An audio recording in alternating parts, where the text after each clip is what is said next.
Hello, and welcome back to Doomed.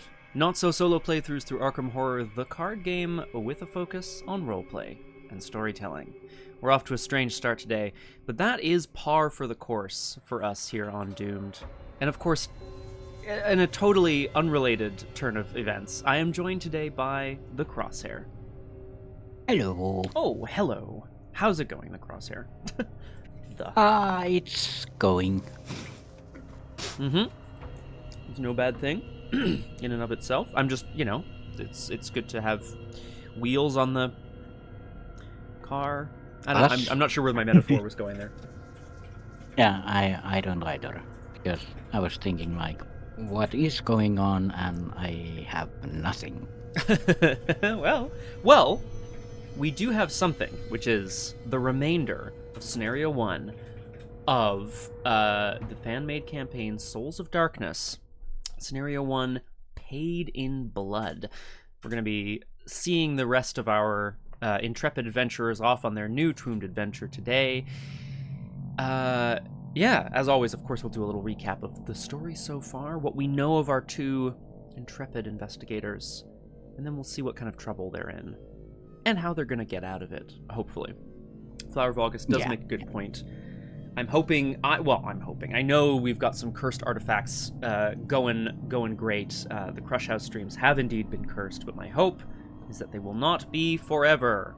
Been a busy week. What are you gonna do? Okay.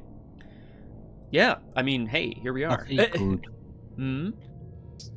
Coffee good. Yes. Paid in Blood. That's where we're at. Okay. Well, so, I mean, we usually do a story so far. I like to do a little recap of my play area and so on, because I need to know what's on the board and what's happening good and or bad, and then a little recap of the agenda and the act. Where are we right now, etc. I think we can do a couple of separate storylines, because unlike, I think, every other Doomed co-op stream so far, our two investigators have not come to this auction house together. In fact, they've come for different reasons, although presumably their paths are going to dovetail pretty soon. Yeah, they haven't even met yet. They haven't even met yet, exactly. There's been some interaction, but, well, we'll get to that in a second. Rex Murphy, the reporter for the Arkham Advertiser, also famously cursed, has arrived here at the auction house. He's been presented with a VIP press pass from his friend and colleague, May O'Brien, another Arkham reporter. She was like, hey, Rex, like, try to stay out of trouble. Like, this will be great. You can do a little gossip page, kind of spread, see what happens at the auction. And he was like, okay, sounds good. So he's wandered in. He's taken his paddle. He's got some photos. He's got some interviews done with people. And in fact, he even took out a little bit of a loan so that he could purchase some of the artifacts that are on sale. Now, of course, for now, he's thinking I'll probably donate them to a museum, but who knows if that is what he will end up doing. Rex put in the winning bid on a lucky coin, something that I don't know. I'd say he's just vibing with it, but what I mean is that as someone who feels his bad luck very acutely, a little lucky coin is just up his alley. I've got it in play here, and it has a fast action to commit it to a skill test as if it were committed from your hand, and then it does a bunch of nice stuff for you if various tokens are revealed. He's got his camera. He has taken some damage and some horror, because while interviewing people and passing through the kitchen to the auction house, Rex has felt a bit of a haze come over him. Probably just the close air in here, nothing to do with blood at all. And that... Oh, and I guess the only other thing that happened, which I think will lead in quite nicely to your story, Crosshair, is that he also tried to put in a bid on another artifact, a book of blood, a sanguine lexicon. He figured that, that's gotta belong in Miskatonic University's museum. But he put in the winning bid, and then it vanished. And no idea where it went. I can't even see it anymore. Tell me a little bit about, if you don't mind, Crosshair, of course. Tell me a little bit about Wendy's journey here at the auction house so far. The story so far, if you will. Yeah, Wendy of the Arkham Adams family. Not Adams, but Adams. Adams, exactly. There you go. Was doing her thing, like just wandering around looking for stuff, getting into trouble, and noticed that a lot of fancy people and but were going to this estate, so she also wanted to see what was going on. And that's pretty much all the motivation she had. And during her visit, she spent some of her family money, I guess, to get an ancient keepsake that she threw away almost instantly. Yeah, I don't need this. Found her a cat, Manny Slaughter. Manny, that's right. I remember her cat, of course. Then she found, in quotation marks, her family lexicon, or a cookbook, as she says it is. Excuse me. And while at the perusing the other artifacts, a couple of security officers took notice of her, like, probably because she's a bit young to be here by herself. And But yeah, that's kind of it. She's trying to deal with these two guards, and otherwise she's just trying to see what's going on and what she can find and what she can set on fire. Excuse me. Sorry, who said that? I mean, this is it, right? Like you said, she's managed to get a hold of her family's, cookbook, as she puts it, and now that, perhaps that was the ultimate goal, or an ultimate goal, but now she's got some security officers who are trying to ask her some questions, some difficult to answer questions. So she has to, I think, deal with that. But then if she needs to leave, I suppose she could leave at that point. Yeah, she wanted to. And she has a bit of a fear of missing out on stuff because she's stuck here in a chilling fear of being surrounded by hoity-toity fancy people.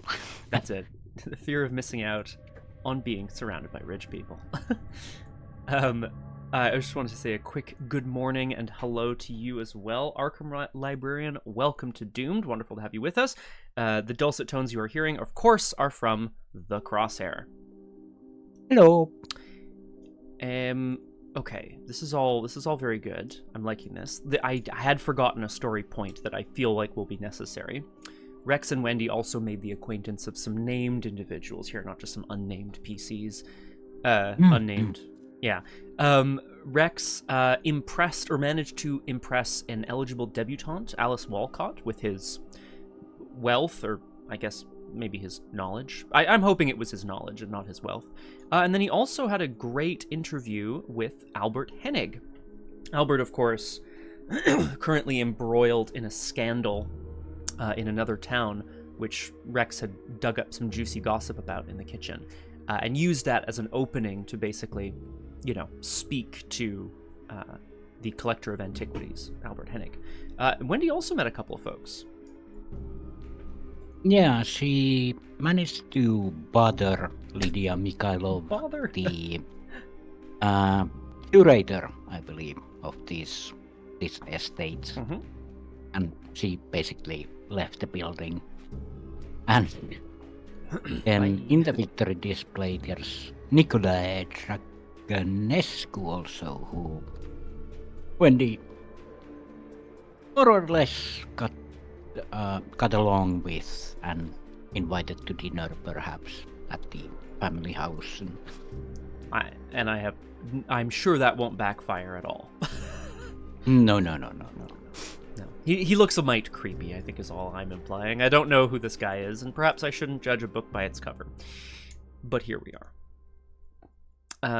Okay, cool. Yeah, so that's where we're at right now. Rex is currently... Well, we'll read the agenda in the act again to remind ourselves. Rex is currently looking for a way into the warehouse, because that's where he believes May O'Brien might be. He's seen some security kind of furtively sneak in and out. It's where they're storing some of the auction lots. He's trying to think if there's a way to do that. Maybe he'll go and speak to the owner of the auction house, David Brentley. And Wendy is up in the viewing room, as we mentioned, currently being cornered by an ever-increasing number of staff. Yeah. I will just reread here. We're on Agenda 2A, which is called Going Twice! We're at 3 out of 7 Doom. We just done our Mythos phase. So we still have a few rounds left. At the end of the round, or after the round ends, we perform our auction. Currently our Ace of Cups is up for auction. Cursed Tarot card. And Act 2A is what our current objective is, etc. There's a forced effect on it, which is after you defeat a security enemy, take the set-aside Brentley staff key. And the objective, after the warehouse location is revealed, immediately advance, and then in brackets it reminds us the auction will conclude if it hasn't already. So, that brings us back around to... yeah, it's our turns, Crosshair. As mentioned, I think my thought/plan was to go and take a look, poke around the proprietor's office and maybe speak to David Brent, or that's Rex's plan, I should say. He's trying to find his way back into the warehouse. But I know that Wendy's in a bit more of a desperate situation. Did you want to go first, or should I? Yeah, the fear of missing out will also start dealing damage if items in the lot go into the warehouse, so... So, interesting. Yeah, when one or more relic cards are attached to the warehouse, placed in another player's hand or play area, or are removed from the game.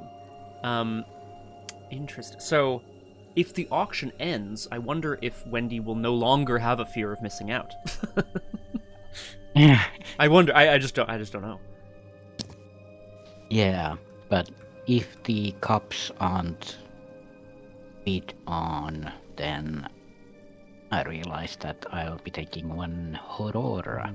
That's right. So either you need to bid enough to get the tarot, or you're taking a horror. Test it. Yeah, or we're trying to advance the act as quickly as possible so that maybe the auction ends, and so on.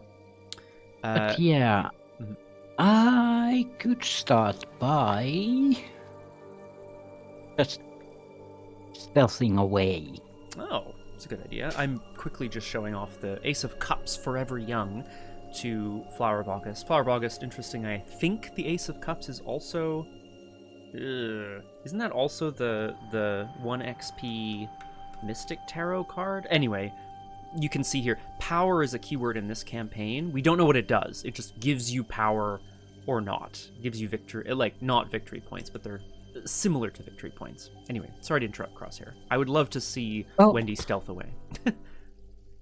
Yeah, but I'm also thinking, if I parlay, it's gonna be a 5-on-3, but I spend 2 actions because of chilling fear, which is not great. Yeah, not ideal. I agree. I think I'm gonna try to take one more turn at tracking this, getting this key to this warehouse with lots of shinies. Yeah, well, hey, Wendy would love to take a look at the warehouse, I'm sure of it. Maybe they have even more of her family things there. Yeah. I'm just curious, what kind of events come into play before they are discarded? Sorry, you say that go into play? Yeah, because Wendy's amulet, I'm a bit confused on the forced effect. Like, after you play an event or discard an event from play... Well, makeshift trap would be an event that... Because weirdly enough, it's not an asset. Right. I don't know why, but like that, it sits in play until it discards. Okay, cool. Mhm. Yeah. Well, the plan is simple then. Okay. Wendy is just going to once again try to point the disgruntled security towards. Oh, look at that man touching those artifacts over there. Hey, get away from there! So I'm going to be using stealth, Mhm. as Wendy is quite stealthy, which gives chosen enemy -2 evade, which would put the disgruntled security at 0. Seems pretty good. So that's a 0 on 5 evasion. I think that's Excuse me. should be good enough. I mean, I tend to agree. Yeah. Yeah. Wendy's just gonna slip away. I think that's that's a 0 as well. Excellent. Right. Right.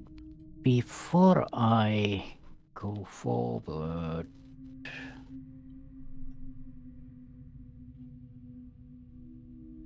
No, yeah. Okay. Let's just evade the disgruntled security So who starts bothering another person in the room, like, oh, hey, what are you doing? Until the end of your turn, that enemy cannot engage you. Is how the phrasing on it works. Great. Okay, cool. Going to engage me in the enemy phase, of course. Correct, yeah. So, next I'm gonna try to get rid of fear of missing out. Don't want to miss out for too long. And Wendy's pretty strong of mind, you know. That's a 3 against 4, and yeah, I guess that's it. Yeah. 3 against 4, and whoa, there we go. Yeah. Well, it's a +0, and I automatically succeed. Cool. This is obviously because Wendy is not afraid when she's got her family amulet, naturally. I'm sure that's what it is. Yeah. It's just like, things will go as they go. Is this amulet upside down or right way? Oh, well. Oh, that doesn't matter, does it? Satan won't mind. Satan? What?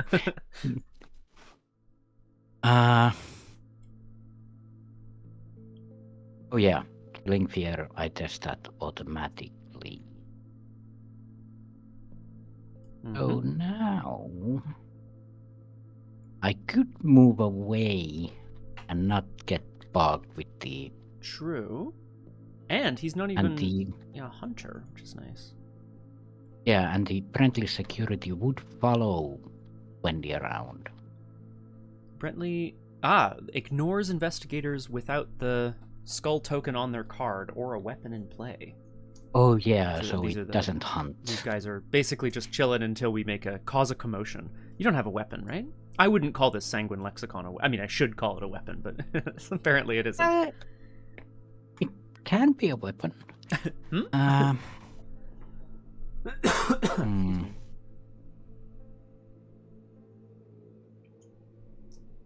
Let's just use... that's a bit risky, but...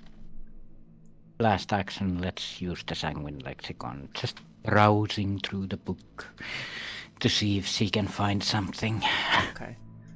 Yep. Excuse me. I do have stuff in my... I forgot how this deck works. I've forgotten everything. Yeah. Hey, me too. I can play some stuff from the... No. I can't remember what stuff I can play from there, but... You had pulled out the improvised shield over here, which I presume that was maybe the they were just on top of the waylay. Waylay, yeah. Okay. So, and resources. But yes, I should do that, yeah. That's one possibility. So I'm gonna just keep these a bit in order. Yeah. So I know. Yeah. Security might I'm gonna come back and attack Wendy. Otherwise, and then like you say, there's the lexicon. There's a potential for playing more cards or running away or whatever she needs to do. Oh yeah, it only engages. It doesn't attack me. Well, stealth doesn't actually weirdly enough, right? If you successfully evade, disengage, but do not exhaust it, and then until the end of your turn, it cannot evade you. When disgruntled security readies, it doesn't attack even if it engages me. But it's not readied, or it's not unready. It's not exhausted. Weirdly, stealth is one of the is a weird card, right? Like right. It doesn't exhaust the enemy. Yeah. Then I guess I should move for now. It's not running away if it's a tactical retreat. That's how. Yeah. I do have a plan, but I need more time for it. Yeah. Oh, okay. Well, so, we have... we certainly have some more auction rounds to go, so there's a potential plan there. Yeah, and Brentley's security also, so... Wendy's just gonna stroll away back to the auction floor and using the people and chairs, and she's quite small. Yeah, she can probably hide quite well, I imagine. Yeah, mostly hiding from Rex Murphy, who might be interested in the book that she's carrying around. Under one arm and a cat under the other. Wait a second. And I'm gonna just test this chilling fear. Oh yes, of course. If getting rid of the security was enough to calm her nerves, so to speak. I mean, I hope so. So, 4 against 3. There you go. That's pretty good. Still a 0. Oh. Okay. Look at Wendy out here, just passing all of her, just shaking off various fears left and right. No big deal. I can't use. I can't put a resource on the paddle, I don't think. How would it go? Yeah, it's a good point, because you could, I mean, you can certainly, but the question is whether, I guess, you want to. Yeah, but was it a fast action? Because I can't find it. It's on auction floor. It is, yeah. Oh, right. It would be a 1 against 2 test. Nah, I don't really have uses on things. Do I? Uses? Actually, I do.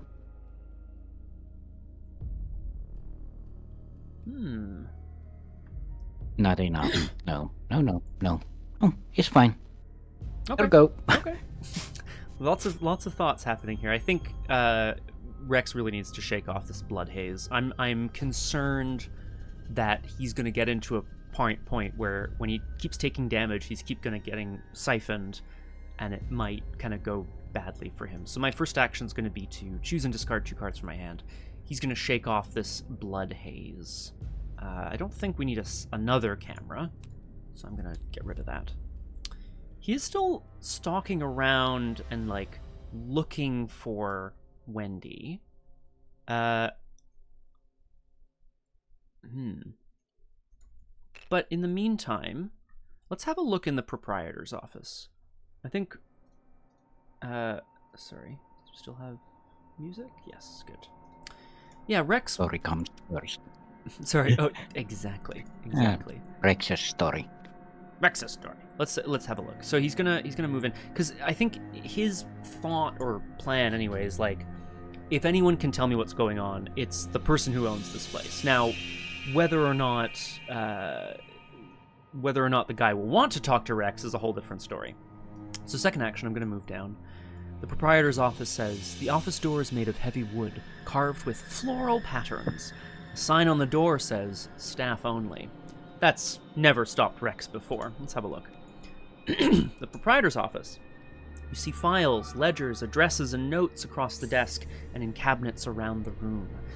Investigators cannot discover clues from proprietor's office while a ready enemy is here.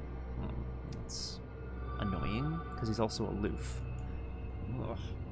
Okay. Yeah, but there is a parlay action. Yeah, parlay. Investigators at this location as a group may place up to one per investigator, 2 clues they control on David Brentley, and then if there are at least 4 clues on David Brentley, flip this card over. Okay. So yeah, I think that what am I using these clues for anyway, right? My last action will be to put 2 clues on David Brentley. 4. You need to have 4 clues. Yes, I can't flip them over yet. The action is I think I'm gonna have to spend a long time talking to this guy. Rex, has barged in back here, and David Brentley is like, "Wait a second, like, who do you think you are? I don't recognize you." And Rex is like, "Look, I may work for the advertiser, but this is strictly off the record, sir. Is there any way you could tell me? I've heard a lot about the various relics up for sale here, the estate of Von Helsing." I can't remember the guy's name right now. It's not Von Helsing. Maybe you would be up for giving me a small interview? The guy seems a bit hesitant, but he hasn't thrown him out yet. That's the end of my turn. Okay, so enemy phase. There are hunters, but they do not hunt. We haven't caused too much of a scene yet, which means we can go straight to upkeep. 10 cards left. It's a 10% chance to... We're not loving that kind of chance. Whoa. Excuse me. Oh, sorry.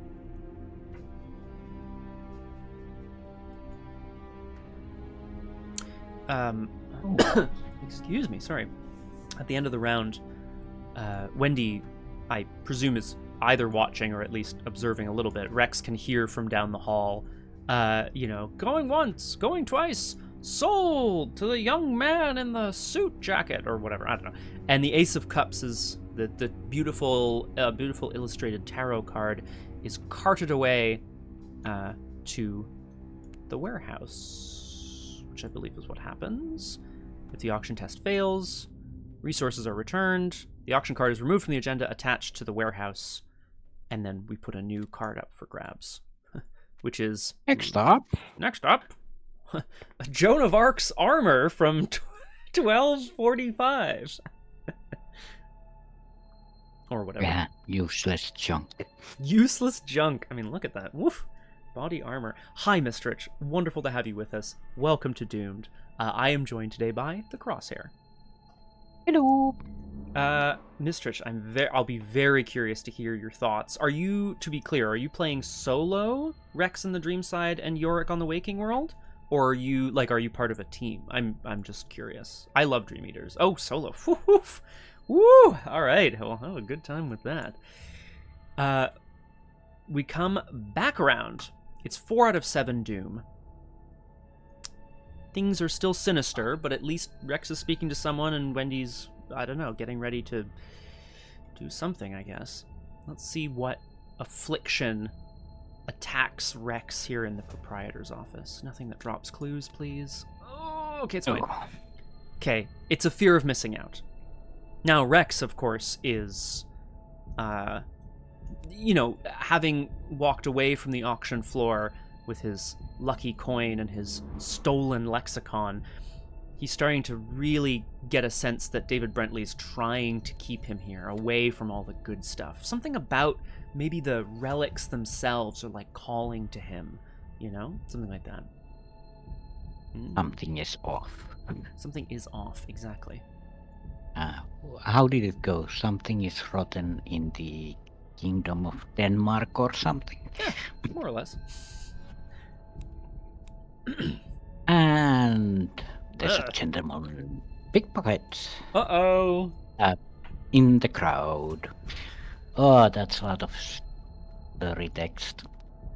Okay, so again, Wendy notices someone in the crowd. It's a guest, humanoid, criminal, hunter. Yeah. Gentleman pickpocket gains aloof while a security enemy at his location. So, when gentleman pickpocket enters a location with a security enemy or vice versa, disengage gentleman pickpocket from its investigator. Okay. When gentleman pickpocket attacks you, lose 1 resource. And then a parlay test fight 3. You may spend 3 resources to automatically succeed. If you succeed, discard gentleman pickpocket. If you fail, take 1 damage and lose 1 resource. So he's not. I like that. He's not trying to hurt anybody, right? He's just taking a couple of bucks. Yeah. Luckily, he doesn't attack me just now. No, that's true, because you're now.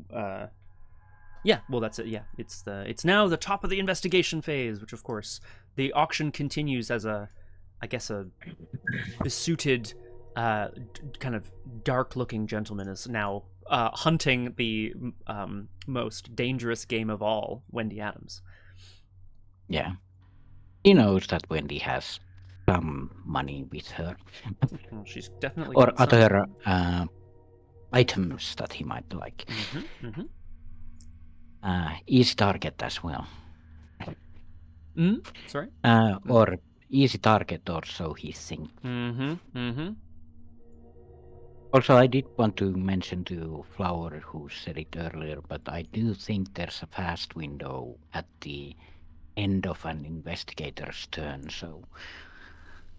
Yeah, I'd have to... I honestly can't remember. I always play like there is, because it would just make sense to me. Yeah, yeah.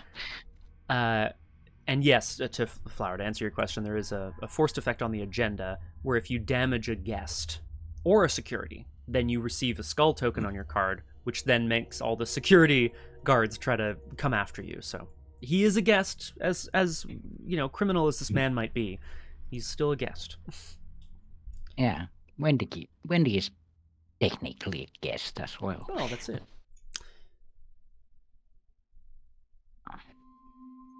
Incredible, Mistrich. I mean, just wild.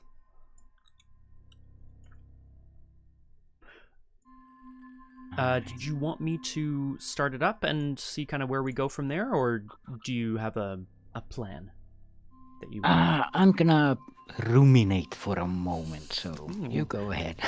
Well, Rex is in mid-conversation with David Brentley, really still hoping to get to the bottom of... I mean, specifically, like, he's not dropping May O'Brien's name, but he's saying, I was invited here by someone who I haven't seen. Is it possible anyone's in the back in the warehouse? Is it possible that there's sort of something afoot here? He's trying to ignore the whispered callings from the artifacts in the other room. So my first action will be to put 2 more clues. Parley. Put 2 more clues on David Brentley. If there are at least 4 clues on him, flip him over and follow the instructions on the other side. David Brentley investigates. You share your concerns with the auction house proprietor, David Brentley. Hi, Honeychew. Welcome to Doomed. Wonderful to have you with us. I'm joined today by the Crosshair. Hello. Look at that emote. I love it. At first, Mr. Brentley brushes you off. I'm a busy man, and you're not supposed to be in here. But with the information you've gathered, even old David Brentley looks concerned. He fishes out the staff key and proceeds to look into the matter. Okay. Return all clues on David Brentley to the token pool. Move David Brentley to the warehouse location. For the rest of the scenario, all investigators may ignore the text on the unrevealed side of the warehouse location. Flip this card back over. Well. So he goes to the warehouse. These clues go back in the bin.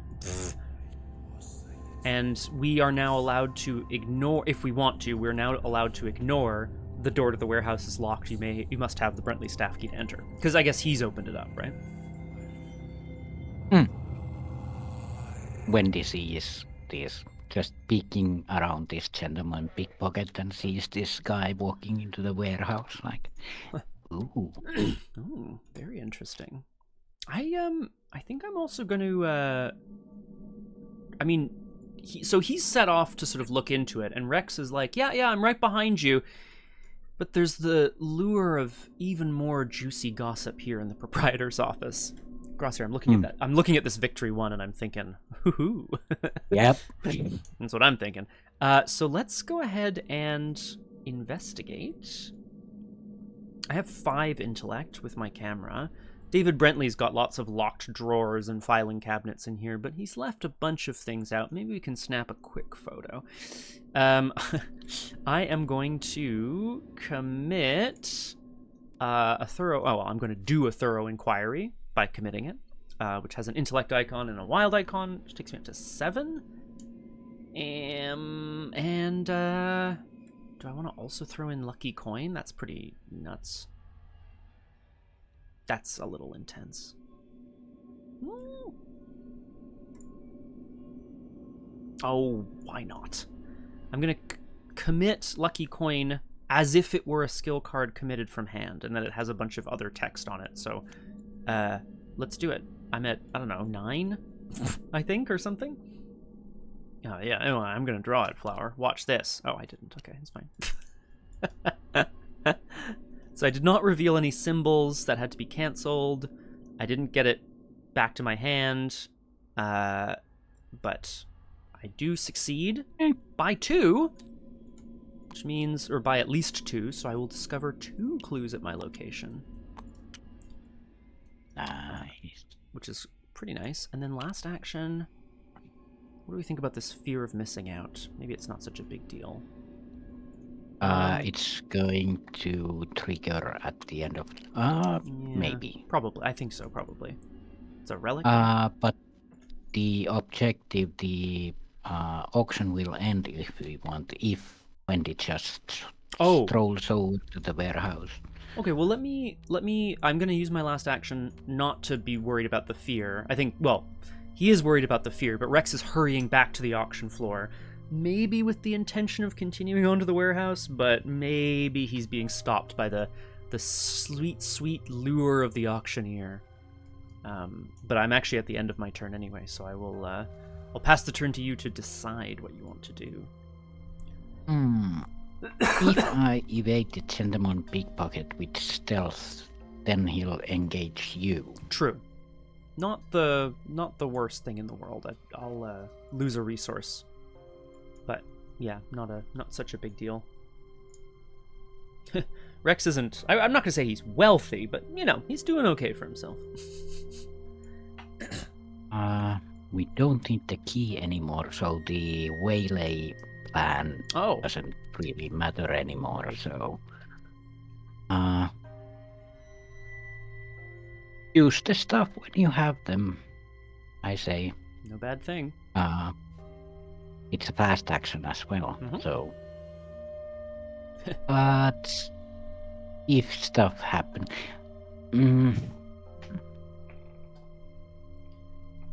If you're worried about me, Rex can handle a gentleman pickpocket, if necessary. Yeah, because stuff will...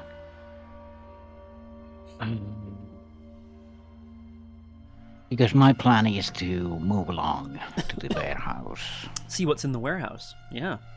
Yeah. But I could also just save the action. Yeah. Wendy's just gonna hand the gentleman pickpocket who's about to go into Wendy's purse, basically, like to grab something.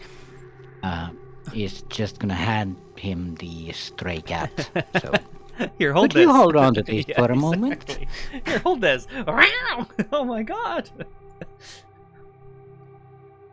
So that'll just evade it. Perfect. Straight up. Free action, and then Wendy's just gonna la la la la la move into the warehouse, All right. following this really rich-looking guy. Oh yeah, he's definitely gonna have lots of stuff, I'm sure. Oh, no floor stuff on the warehouse. The door is locked. So Wendy is going to peek in. Oh, okay. I guess we'll read stuff first, because there's us during the chaos.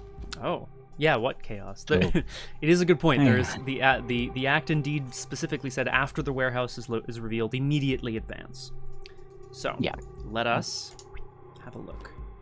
Something more sinister. Your nose and mouth fill with the sickly iron taste of blood. Damn it, Wendy. Bodies lay strewn across the floor, bleeding out. May is here, and you rush to her side. Now, I mean, I don't know if Wendy knows May O'Brien, but Rex will when he gets in there. Holding out hope that she's still alive. A shadowy form approaches, holding a wicked-looking blade. Blood drips down his chin, and his eyes glow in the darkness. Was he eating the dead? If the current agenda is 3A, murder! ! It's not. Otherwise, record in the campaign log that May O'Brien lives. Advance the agenda to 2B. Yay! Yay! I'm going to make a note here that May O'Brien lives! ! Which is great, actually. And then we're advancing directly to... We're advancing to Agenda 2B. The auction is interrupted by screams and shouts. You hear someone moan, "Oh God, the blood!" The auctioneer steps away from the podium, and Brentley's private security starts ushering everyone away from the auction floor. Bidders and gawkers alike scramble out the front door of the building. If there is an auction card attached to the agenda, immediately initiate an auction, but skip the final step. Do not attach the top card of the auction deck to the agenda. We don't replace this one, but we do for whatever reason carry out the end of the agenda here. Money has to change hands, so... It's true. Now, no one put any money down for the Armor of the Sacred Flames, so it fails. It gets attached to the warehouse. This all still happens. And I take a horror. Just one. I'm not too worried. Still good. Oh, right, you have 9. Yeah. Yeah, it's not too bad. If the warehouse is not revealed, reveal it. Okay, that's fine. Okay, Crosshair, there is a ton of text here, so here we go. And I'm just going to say a quick hello to Roger Twy as well. Roger Twy, welcome to Doomed. Wonderful to have you with us. I'm joined today by the Crosshair. Hello. And I'm seeing some very exciting news here, which is one of us. One of us. I'm glad you enjoyed Roger Twy. If you have any, fun stories or whatever from your playthrough of the first scenario, let us know. We're all big fans here, as you might expect. Okay, put the set-aside back alley and dark alley locations into play. I'm doing this thing for this campaign, Crosshair, where I'm doing the things one at a time, because I really do get hooked on trying to do too many things at once. So back alley is connected to the warehouse, and it's connected to the dark alley, which is off that way, I guess. And the dark alley's only connected to the back alley. Okay. Okay, so there's a couple more locations. It's like a frightening place to be. Yeah. Oh, nice. Oh, I'm going there. Spawn a set-aside, thrall muscle enemy at viewing room, auction floor, and back alley. Thanks. Thrall... I could help, but then it would get also confusing. Back alley... viewing room, auction floor, and back alley. Viewing room is this one. The auction floor is here with me. Does they have aloof? No, so I'm going to go ahead and engage with it immediately. No, I'm not. I'm going to wait until we've read everything. Yeah. Okay. Spawn the set-aside thrall agent at the warehouse. Oh, God. Oh, sweet Jesus. Okay, well, we'll look at that in a second. Yikes. This is the guy who had blood running down his chin, I think. If Lydia Mikhailov or Nikolay Dragonescu are in play, remove them from the game, but they're not. Congratulations, Wendy Adams, for talking so nice to them.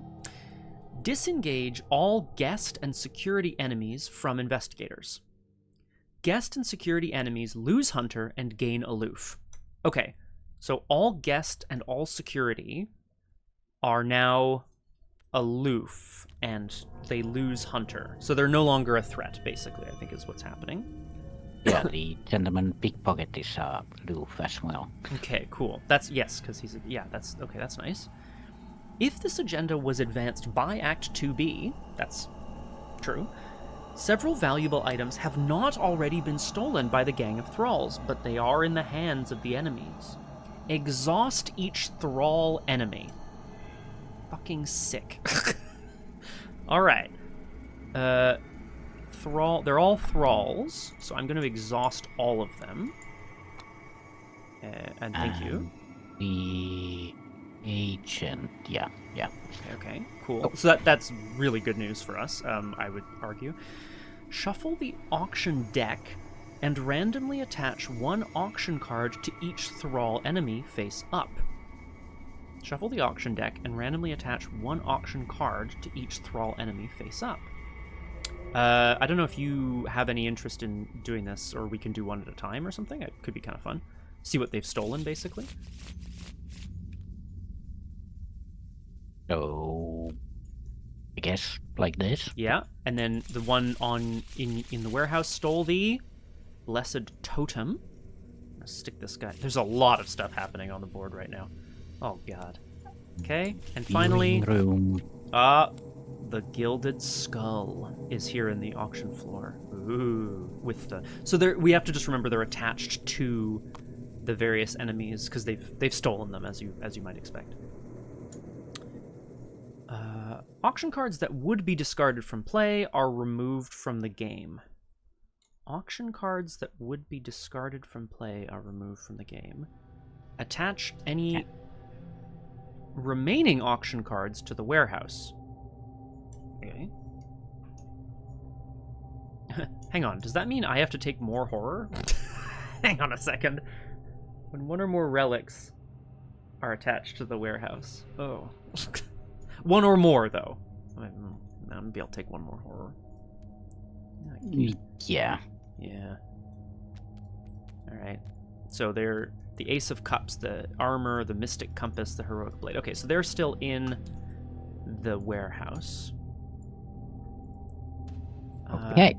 Okay, finally. Okay, finished everything. And now I'm going to read Agenda 3A and Act 3A. And we'll see what we're actually doing. Crosshair, there's a lot more text, I'm so sorry. But we can tell at least chaos has broken out. There's blood and corpses everywhere in the warehouse where Wendy's... Of course, Wendy, the like hapless young teen, has like stumbled into a murder scene. Yeah. It's actually turning out to be nice here. Oh, it's going to be a great spot. Murder. Someone is dead, and the auction house is in chaos. The crowd is fleeing out the front door. You worry time may be running out for your friend May. We know she's alive, at least. Okay, so there's a big forced effect. It's 5 doom. We also should reset our doom, because we advanced the agenda. I'm going to read these in order. So at the beginning of the enemy phase, so before Hunter's Hunt, for each thrall enemy in play, perform the following in order. If the thrall is ready and unengaged, they are not right now, so we don't have to worry about that. So if they are ready and unengaged, choose and defeat one guest or security enemy at its location. If an enemy is defeated this way, trigger all siphon effects at its location. So, if there's a thrall that's ready and not engaged with an investigator, it will kill a guest or a security enemy. Excuse me, sorry. If the thrall is at the same location as a security enemy, deal 1 damage to the thrall. So the securities shoot back. Great. If the thrall is a ready and unengaged thrall muscle, move it once toward Dark Alley. So this happens all after the first 2 steps. If it is already in Dark Alley, remove it and any attached cards from the game. So the thrall muscles are trying to get out with the loot that they've stolen. This, of course, is all a bit of a moot point because they're all exhausted right now. But starting next turn, basically what I'm reading here is if they're not engaged with an investigator, they kill a guest, then they get shot at by security, and then they try to run out the back door. That's disgusting, Roger Twy, but I'll allow it. Absolutely filthy. Act 3A, The Heist. You see shadowy figures grabbing items from the warehouse and smuggling them through the loading bay door to a back alley. There's a reaction here. When a thrall enemy is defeated at your location, either add any assets attached to that enemy to your hand, or put them into play in your threat area. Woohoo! Objective. If there are no thrall enemies in play, immediately advance. Objective. If there are no thrall enemies in play. Okie dokie. Okay, now this is an absolute goddamn mess of cards on the board right now, and I'm not going to apologize because it's just is what it is. Wendy has uncovered this, heap of corpses in the warehouse. David Brentley standing over them like, what the hell has happened back here? There's this thrall agent, blood running down his chin, is here in the warehouse. Let's have a look at thrall agent, because he's not going to run away. He's doing other things.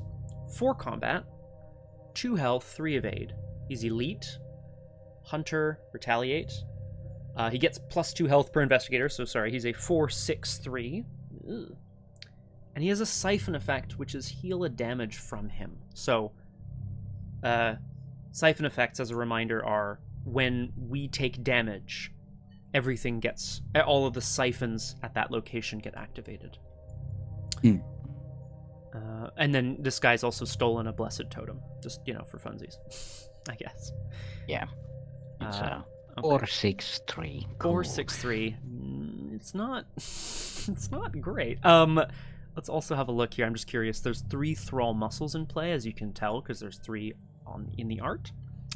They get +1 health per investigator, so they are 3/3/2s. Not elite. They have victory 0, so they go in the victory display.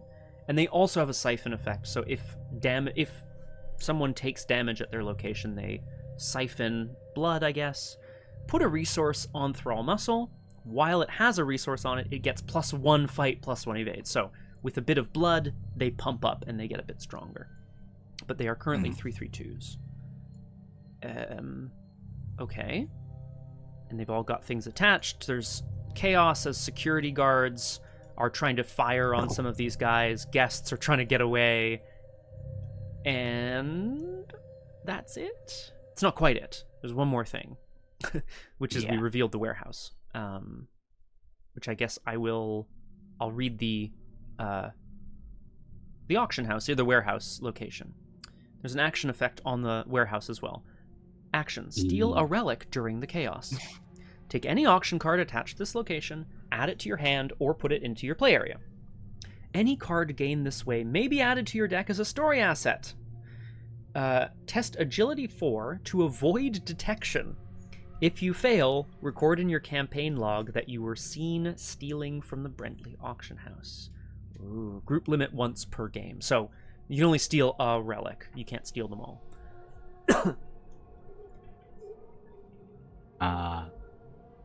Oh, yeah. I did notice that there is a somewhat interesting shining blade at the... Wow. I will, for completionist's sake, I will point out the Ace of Cups is here at mostly for the people in the chat. There's the Ace of Cups, a tarot card called Forever Young. The Armor of the Sacred Flame, which you can use to cancel a treachery. A Mystic Compass, which allows you to... Well, it has a quote from Alice in Wonderland on it, which is kind of fun. But it's got a free trigger to spend charges from assets you control to look at the revealed side of an unrevealed locations up to X locations away and move up to X times. So the Mystic Compass can sort of teleport you around. But then, let's have a talk. The Heroic Blade is an item, a relic, a weapon, melee, blessed. 4 cost. It's got power 1, which increases your power, whatever that means. It takes up a hand slot and an arcane slot, and there's 2 actions on it. The first is fight.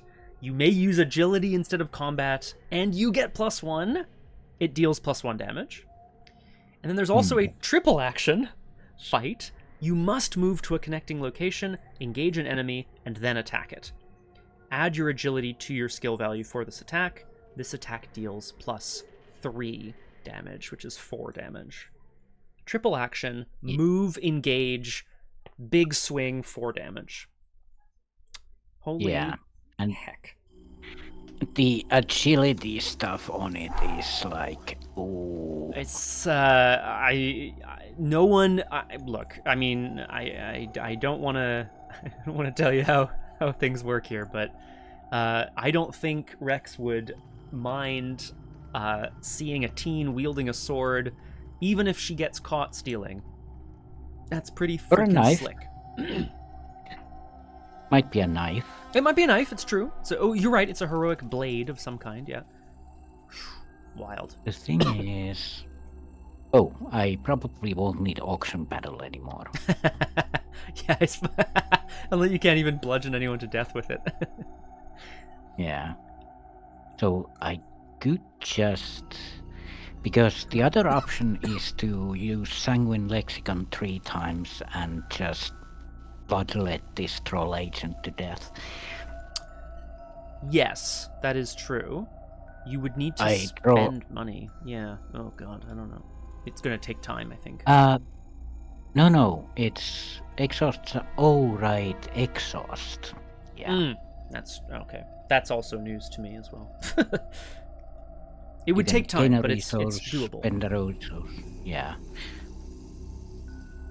So I think seeing this troll agent basically, well, he's disengaged. He's like nomming on some of the guests, I guess. I think he's nomming on some sort of flesh. Yeah. When he just looks around at the scared David Brentley, I'm assuming. And then notices a shiny glinting blade on the shelf. Oh, this might come in handy. This might be useful for these horrible monsters trying to kill everybody. So Wendy's just going to, with your blessing. my cursed blessing, but yeah, go for it. I'm absolutely down. Auction battle goes somewhere over there. Somewhere over there. But yeah, Wendy's just gonna pick it up in one hand and hook in other, and like, okay, yeah, this feels nice. Cooking knife. Cooking knife to go with the cooking knife. Perfect. But then test agility 4 to avoid detection. If you fail, record in your campaign log that you were seen stealing from the Brentley auction house. Uh-oh. I have 5 against the 4. It's not a, it's something. It's certainly something. What do we have? -2, -2. So -2 is... Oh, but skulls are... 3, I think, right now, yeah. Oof. Yeah. Less good. I think I still want to go 2 up. Seems good.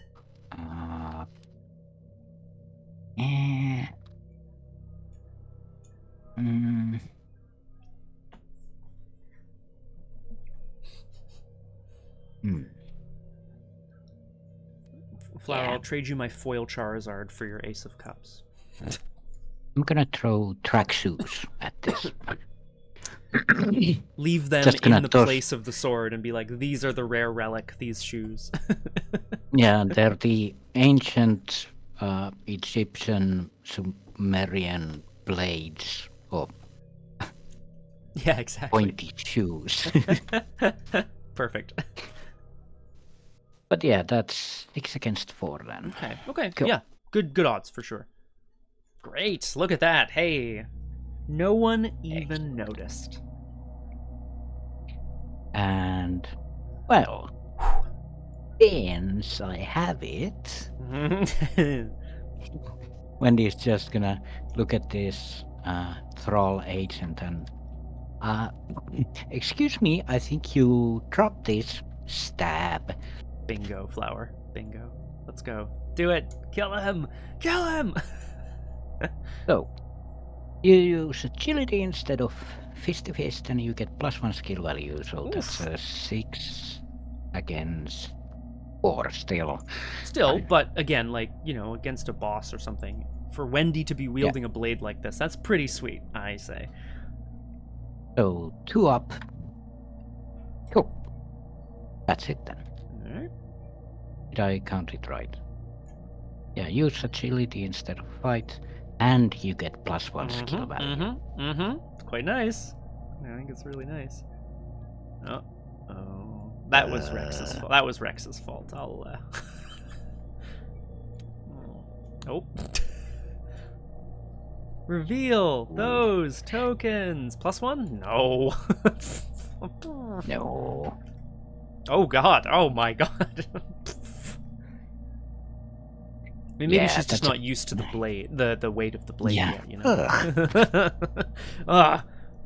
And now the guy is like a zombie, right? He's woken up because he heard the clink or whatever of the clang of the sword on the floor, and he's like, ah!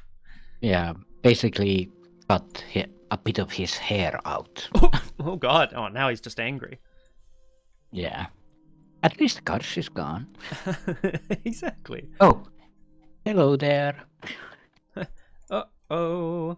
So, we move to the enemy phase. There's chaos broken out throughout the thing. Rex, of course, now is seeing like these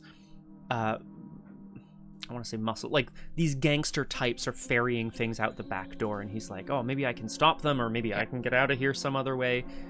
In the warehouse, Wendy is now engaged in a duel with this horrible vampire-esque thing. At the beginning of the enemy phase... Oh, sorry, go ahead, Cross. Ready, yeah, I was just checking that. If they are ready, they do stuff, but security still does stuff. Nice. Okay, cool. So they don't do anything right now, which is good.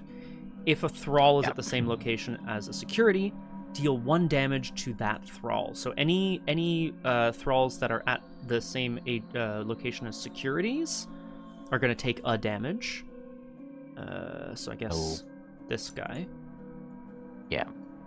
And the Crimson Veil is removed from the game. Oh, right, it has 2 health. Yeah. 3 health even, I think. +1 per investigator. Right.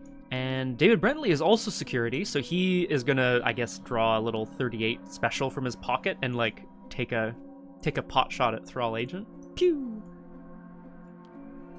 It's still aloof, so he doesn't mind Wendy being there. No, you guys are on the same side, right? If the Thrall is a ready... Oh, no. If an enemy or guest is... Okay, that's what the siphon is. And then if the Thrall is ready and unengaged, and if it's a Thrall muscle, it moves, but they are not ready. So that's that. Yeah. Other enemies... And they only take 1 damage, not from each guard. I guess, yeah. Yeah, that's too bad. Yeah, you'd think the wording on that isn't super... Yeah, 1 damage. Yeah, I it's not 1 per or anything, so I think that makes sense. Yeah. Too bad, but... It might be that per guard, but let's play it with 1. I agree, because I'm not really sure beyond that. So, in the upkeep phase, this means, of course, that now enemies are readying. The one with the gilded skull spies Rex and is like cackling as he makes his way over to him. You know, oh, look at the easy pickings. They take out some tire irons or whatever as this horrible vampiric monster also tries to confront Wendy. Yikes. Yeah. Nice totem you have there. I want it for my collection. It would be a shame if someone were to take it from you. We can now upkeep as well. Oh, this is perfect timing. Rex can see the guys stumbling towards him, and they're like, damn it, they could have picked anybody. But of course, they picked me. It's this curse. It's this horrible curse. Rex's curse comes into play. Natch. I'm not cursed yet. Not cursed yet. Okay, well, we go... I'm going to suggest maybe Crosshare we do Mythos and then take a short break. Oh, yeah. Yeah, I'm just gonna check your curse. Yeah, of course. Threth area. Rex's curse is as well, it's attached to the agent flower as opposed to the location, so we're just kind of keeping them floating around in there. Rex's curse, I should point out here, is his signature weakness. He's just cursed to have bad shit happen to him. When you would succeed at a skill test, you must reveal an additional chaos token. If that causes you to then fail, you can shuffle Rex's curse back into your deck, but otherwise you have to just keep, otherwise you keep it around and you draw 2 tokens all the time. It's horrible. Okay. 1 out of 5 doom on our current agenda, which is murder, as the various bits of whoever these thralls are, these gangster types are starting to crack skulls and so on and so forth. I'm going to draw an encounter card. Rex is being drawn away here, or dragged away almost. Let's see what I can do. Locked door. Okay.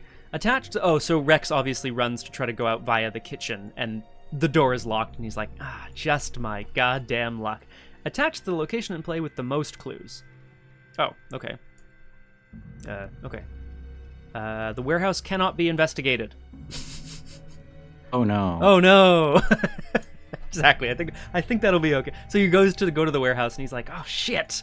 Damn it. Okay. It's down to me, Rex. How about I draw a guard? Wow. Security are all aloof, I think. Where did it say that? Disengage. Guest and security enemies lose hunter and get aloof. Perfect. Yeah. Excellent. Thanks, Crosshair. How did you do that?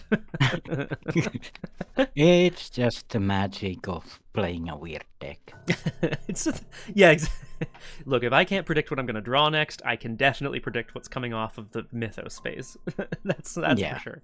It's because usually I can predict manifest tokens and draw the right cards, but because it's Wendy, and Wendy is kind of like the antithesis of good stuff, she can pull good encounters, which would be bad encounters, but they're good encounters. But they're good for her, right? She's the antithesis of good stuff because she's like a baddie. Is that what you mean? Like she's bad. Well, it's like the Adams are known to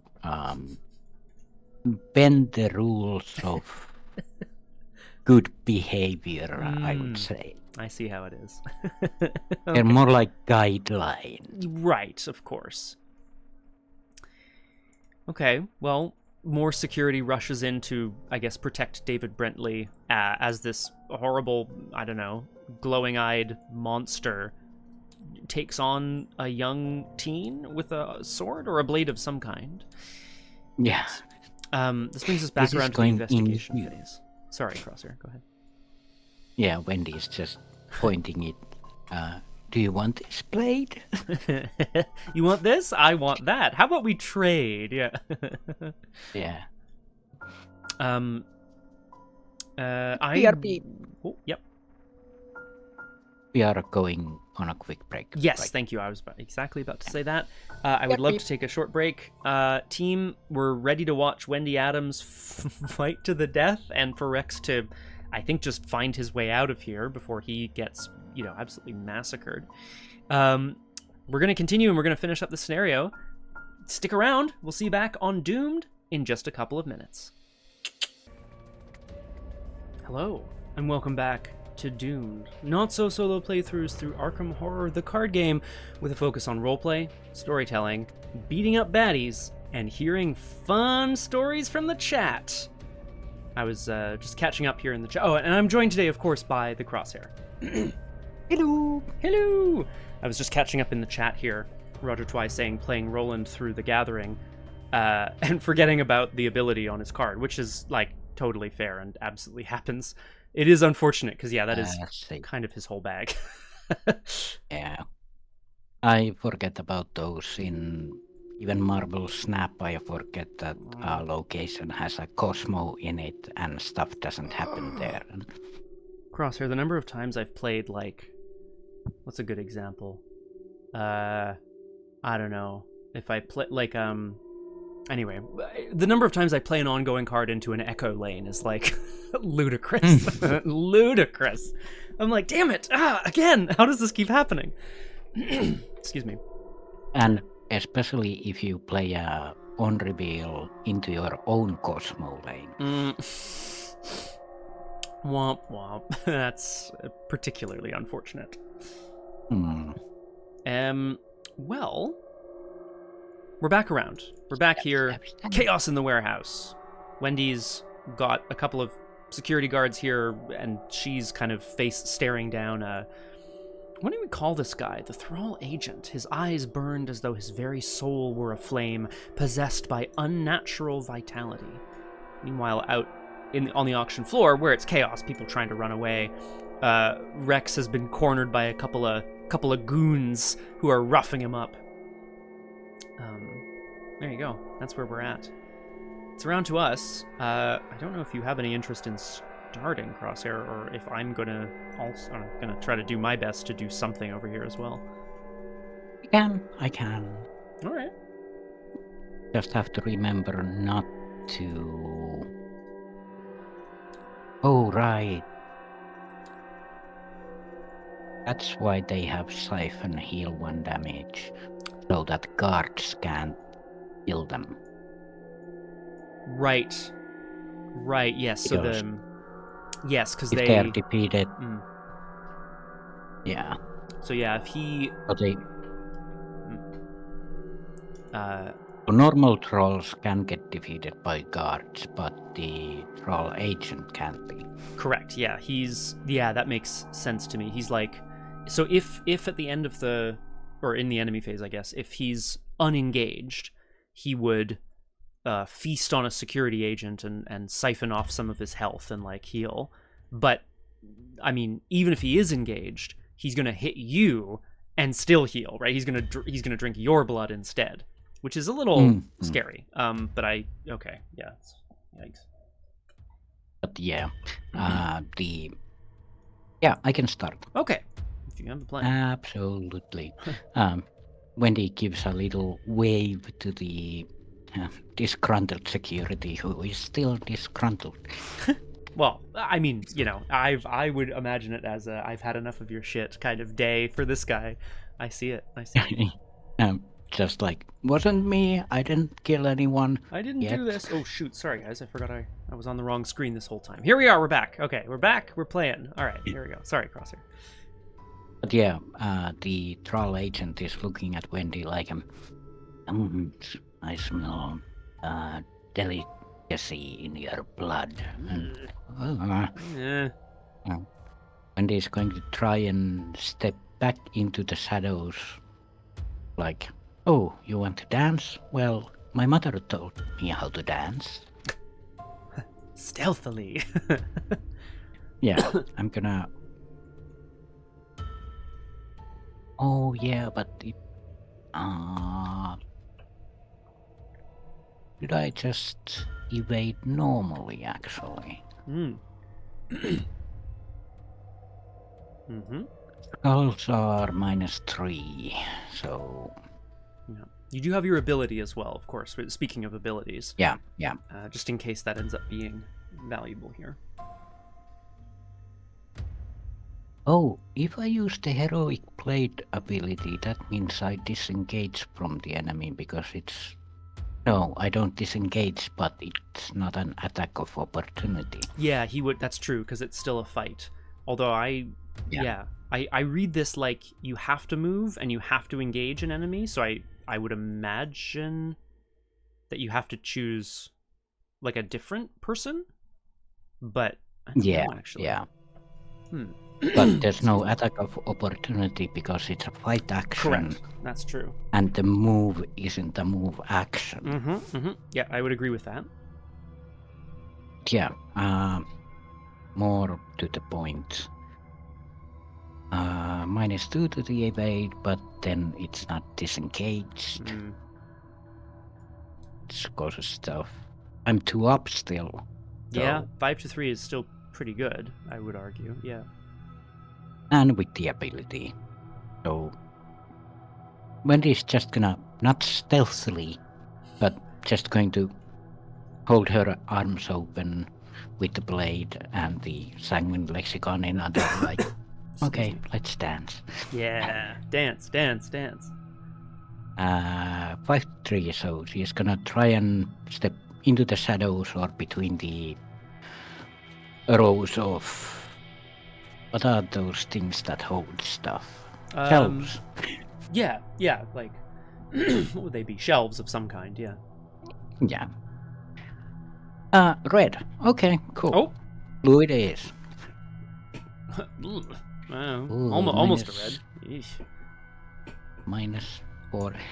I don't particularly like that, so I'm going to discard a card and try again. Hooray! Who needs lockpicks when I've got a blade? Yeah, so bumps into a shelf like. Oh, clonk. Oh, God. Oh. What I meant to do is. Oh, there, that's much better. Yeah, I did mean to do that. Very nice. So, yeah, Wendy just steps into the shadows. It's like home there. Ah. Excuse me. And then, I guess it's stab, stab, stab. We need to make sure this guy doesn't. Well, sorry, Rex would probably be okay to just get the F out of here, but I think Wendy might, yeah, if she's got an ability to, like, take care of this blood-sucking leech, why not, you know? Yeah. Nobody kills innocents in this town except for my family. Except my family. Wait a second. Nice. So, yeah. Fight. It's still 6 against 4. So, from the shadow, stab, stab, stab. Hi-ya! I stab at the... Attack!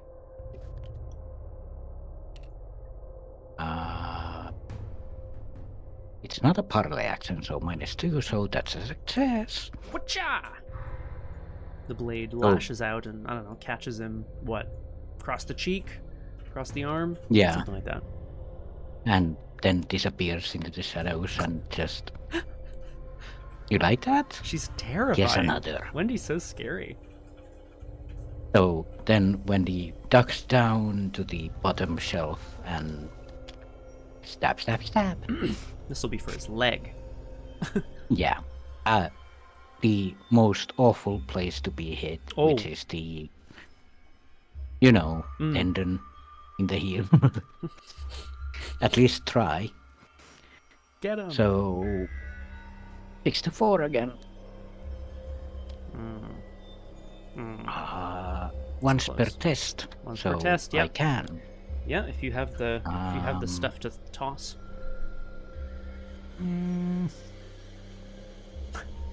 Exactly, Mr. Rich. I'm just here. I'm just an NPC in Wendy's story, going crazy, just slowly going crazy. I don't think I'm gonna be using burglary much. She already stole enough I was gonna say, stuff like, the burglary has been successful. Yeah. So again, 6-4. Mm-hmm. Oh. That's what it is. Oi! Well. Okay. And with a slice from the darkness, the agent, trial agent falls to his knee as his tendon is cut open, but he still lives. Just hissing and, I don't know, dribbling blood from his mouth at the same time. Meanwhile, back on the auction floor, a very different scene is playing out. A bunch of roided up muscle men, aka, mob. What Rex assumes is some, like, O'Banion gang thugs are roughing him up. He thinks, maybe this has something to do with that story I wrote a couple of years ago about the O'Banion gang, exposing their nefarious activities. Maybe it's just wrong place, wrong time. I'm going to try to evade these guys. Because of Rex's curse, I'm most likely going to fail. But we can take heart in knowing that even if they beat me up a little bit, it hopefully won't hurt too bad. So I'm going to evade at 3-2. When I would succeed, I must reveal an additional token. So I'm just going to go ahead and test 3-2. Interesting. Oh, that's really interesting. You do have to draw this. If I choose to fail, so I Yeah, but I don't get to still shuffle. have to. Sorry, Crosshair. Go ahead. You have to reveal that second token anyway. Well, no, because I could. The Elder Sign says you may instead choose to fail and draw 3 cards. Yeah, but Like I wouldn't get to shuffle Rex's curse back in. But like I wouldn't succeed at that point. Do you know what I mean? I would automatically fail. oh, it says when you would succeed as skill test. Yeah. Yeah. Rex's curse is all about like, oh, you think you're doing well, huh? Too bad. So this I thought it was like draw for every test. Oh my gosh, that would be great. But the question is, do I want? No, because if I automatically fail, I'll draw 3 cards. And then I'll have failed, so I'll draw another 2 cards. I'm doing it, guys. I'm failing the test. But I took heart, so 2 resources and 5 cards. Wow, and still not the card that I need. That is wild. I can't believe it. Okay, all right. That's kind of crappy. Not what I wanted to see. Okay, that's fine. Rex has taken some heart in the fact that these guys, what are they going to do? Rough me up a little bit? I've had worse. No big deal. I'm going to try to evade them again.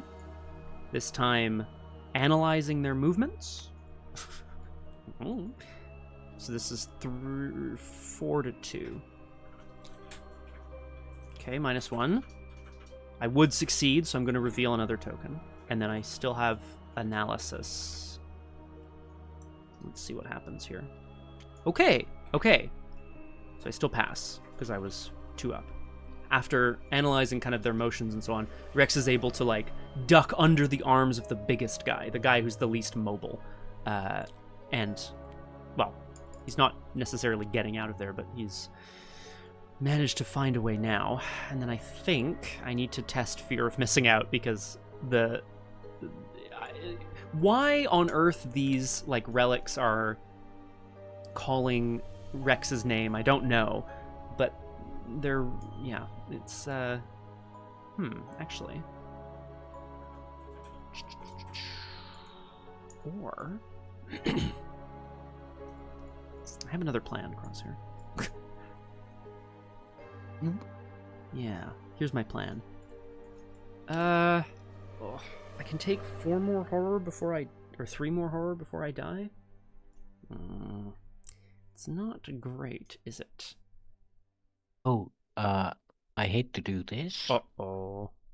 Yes? Did you take horror when I equipped the heroic blade? I did, but okay. I appreciate the honesty about that. Yeah, it's I was kind of sitting here being like, oh, well, if the auction's over, like, why would I be afraid of missing out? But yes, it says, because you're allowed to take relics from enemies that are defeated at your location as well, I'm getting a little concerned that this is going to be a thing. So yeah, I think as much as I desperately want to find a specific card in my deck, instead I am going to try to pass this fear of missing out test. I may be cursed, but I'm not out yet. I'm testing willpower 3. I have 4. 5. Actually, hang on, I should play Malison. Sorry, I'm going to play Malison with my last action. This is so... Okay. I realize I don't need to commit this guy. I should probably play him for the soak. William T. Malison is a Miskatonic professor who Rex well, I mean, first of all, they've entered a lookalike contest, and they, it's other than the facial hair, they maybe are the same person. Rex knows Malison from a couple of interviews that he did, and he can't believe that he's running into the guy here, of all places. Malison seems more, I don't know, concerned about his own kind of business than he does about the chaos that's broken out in here. He's like, "Oh, Rex, it's great to see you. Have I told you about this new thing that I'm working on? I just needed one more, one more device, and I was going to buy it here at the auction, and now all this is happening." Rex is like, "Okay, great story, buddy. Let's get the hell out of here." Okay, that's my turn. We've managed to make a connection with the guy, and I need to find Wendy at some point. Malison looks kind of like Kumar from Harold and Kumar. Yeah, he does, doesn't he? Oh my god, that's great. Patel, yeah, I think. Slap some glasses on him. Yeah, it's quite funny, actually. Okay, well, here we are. It's Rex. Yeah, Rex still hasn't interacted with Wendy, which is interesting considering. Very. We are doing a co-op game.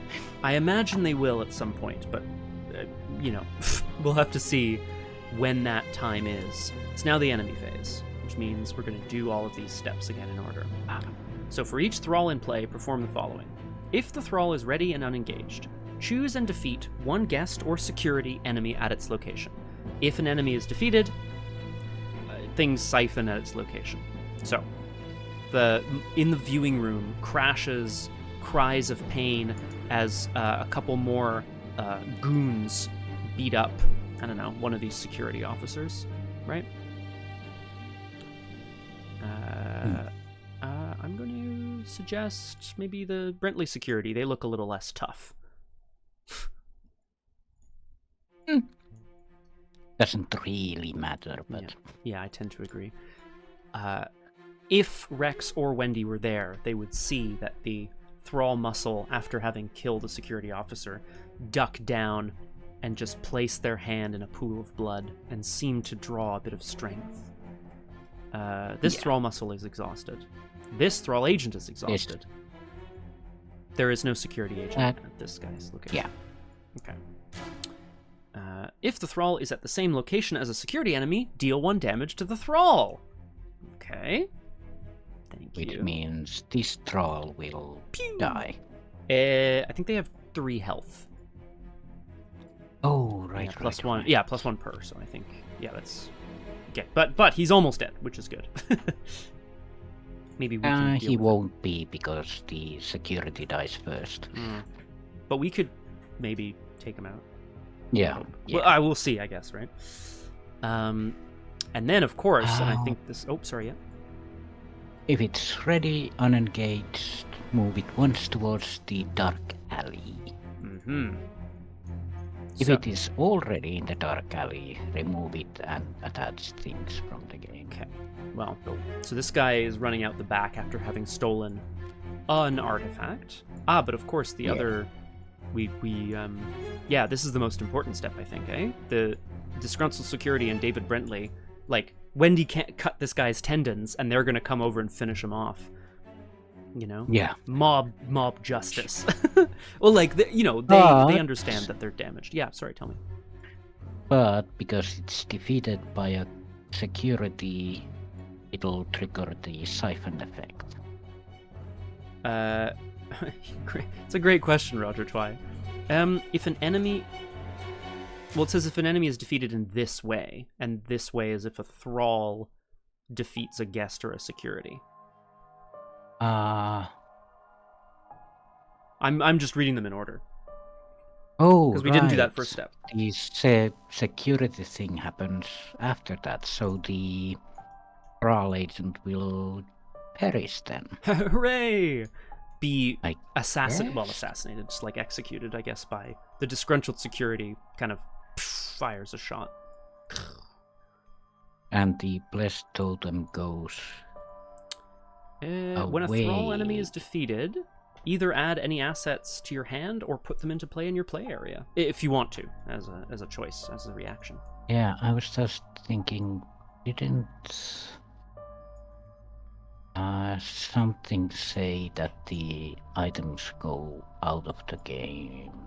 There was on the back of Agenda 2B, there was like auction cards that aren't attached get removed from the game, but otherwise I think seems to be okay. Oh, at your location, yeah, not when you defeat well, even better then. You can just grab it off his body. Oh, yeah. The secure, after getting stabbed by Wendy, the security finally step in. And do what needs to be done. Yeah, finishing off the troll agent. Which nicely goes into the victory display. Mm-hmm. And Wendy has clear hands because the security killed him. Yeah, not her, exactly. And then hand or put them into play. I think I'm going to take it into my hand because you might not like it if I put it into play. That's true. Plus, I think it would I guess sit on top of Wendy's amulet, so it would block her amulet. True. Okay. You didn't take horror. I did, because it was hand or play area. I mean, there's just I don't mind. I think we're okay. I don't have any healing, because I'm thinking that Wendy's amulet might not be useful then. Oh, okay. Because this is the blessed totem and it has +1 to any skill. Mm-hmm. Yep. As opposed to and her thing allows you to play events from your discard pile if you so choose, right? Like it's a different it's a different beast. Oh, yeah, there is waylay still indeed. Mm-hmm. I'm just worried that the 8 next cards have something in store. I mean, they definitely do, right? The question is whether it's that last one or not. Yeah. Oh well. Let's keep it in play then. Okay. If that is all of the enemies, because otherwise they're either exhausted or they're fighting over various things, or, as Wendy has seen, the Thrall agent has been dispatched. So we can go to upkeep. Yeah, we can go to upkeep. It's less useful. It's not very useful right now. That is nice. Which means this Thrall muscle readies. Man, Rex. Jeez Louise, buddy. I thought you had ways of dealing with people. What is this? Oh, help! You hear just like a sad help from down the hall.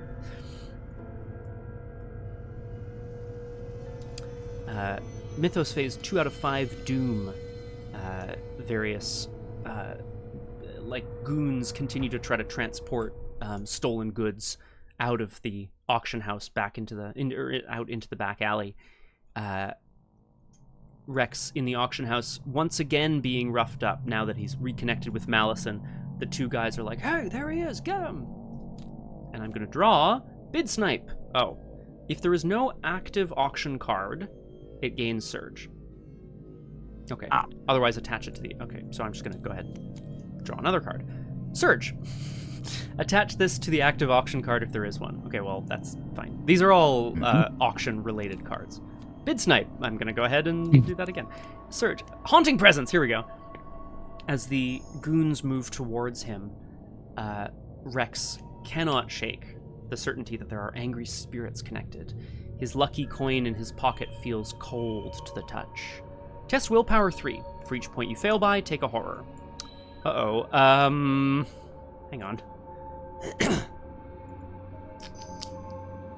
I will... That's not good, is it? Yeah. You do have clues. Yeah, so I think I'm gonna do this. I think it's true. There are other potentially worse things, but let's do it anyway. Malison places one of my clues on my location. I shuffle what do? Cancel the drawing of that card. Shuffle it back into the encounter deck. Draw a new card from the top of the encounter deck. So, Malison steadies Rex's presence, and I'm going to reshuffle the encounter deck. There are no things as ghosts. Exactly, no such things. Maybe not, but Rex can't shake the sort of fear that he felt briefly. There is some sort of presence in these items. The first time you perform one of the following actions each round, engage, parlay, or investigate.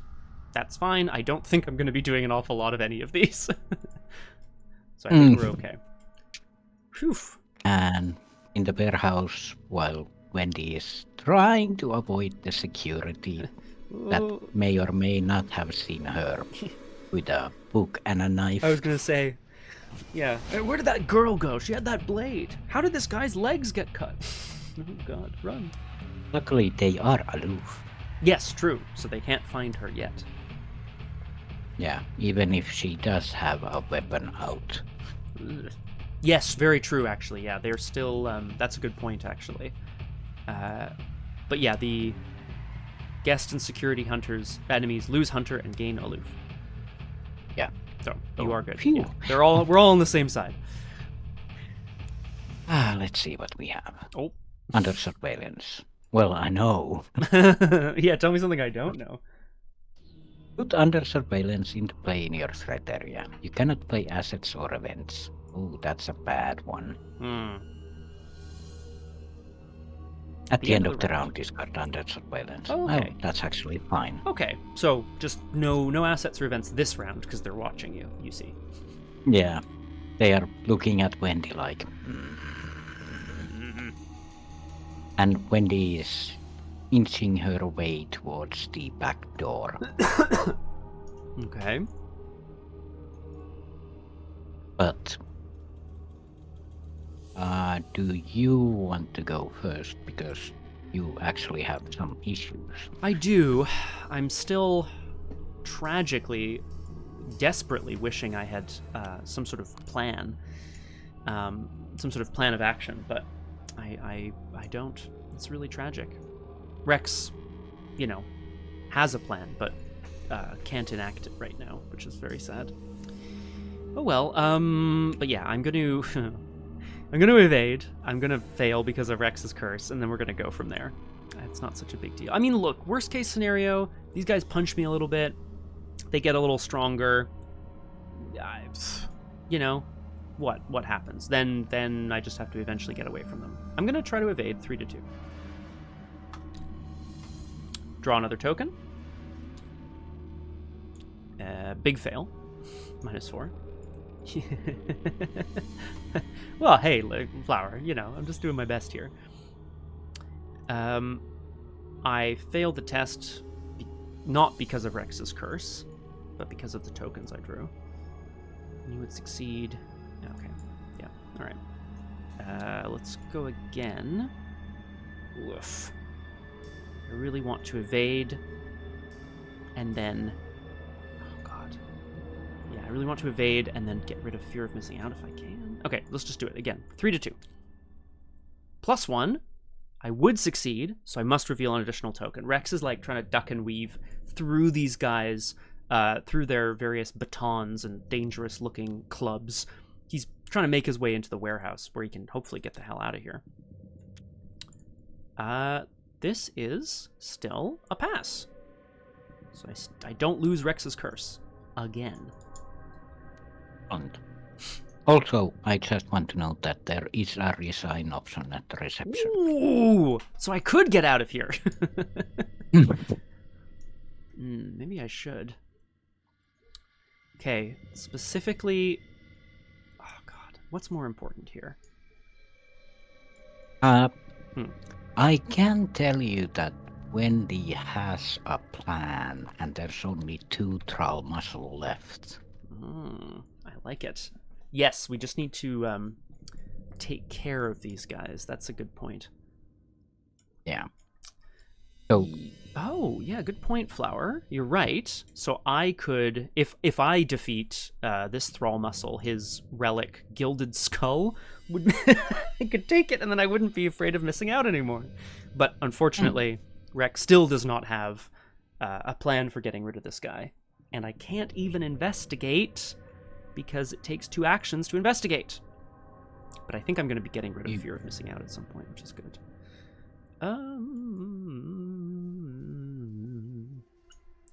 Do I just draw a card? No.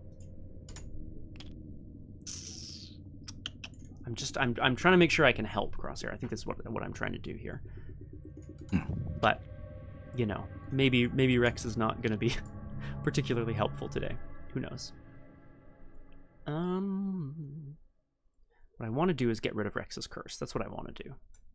Because it is killing me. So I'm going to test fear of missing out. 4 to 3.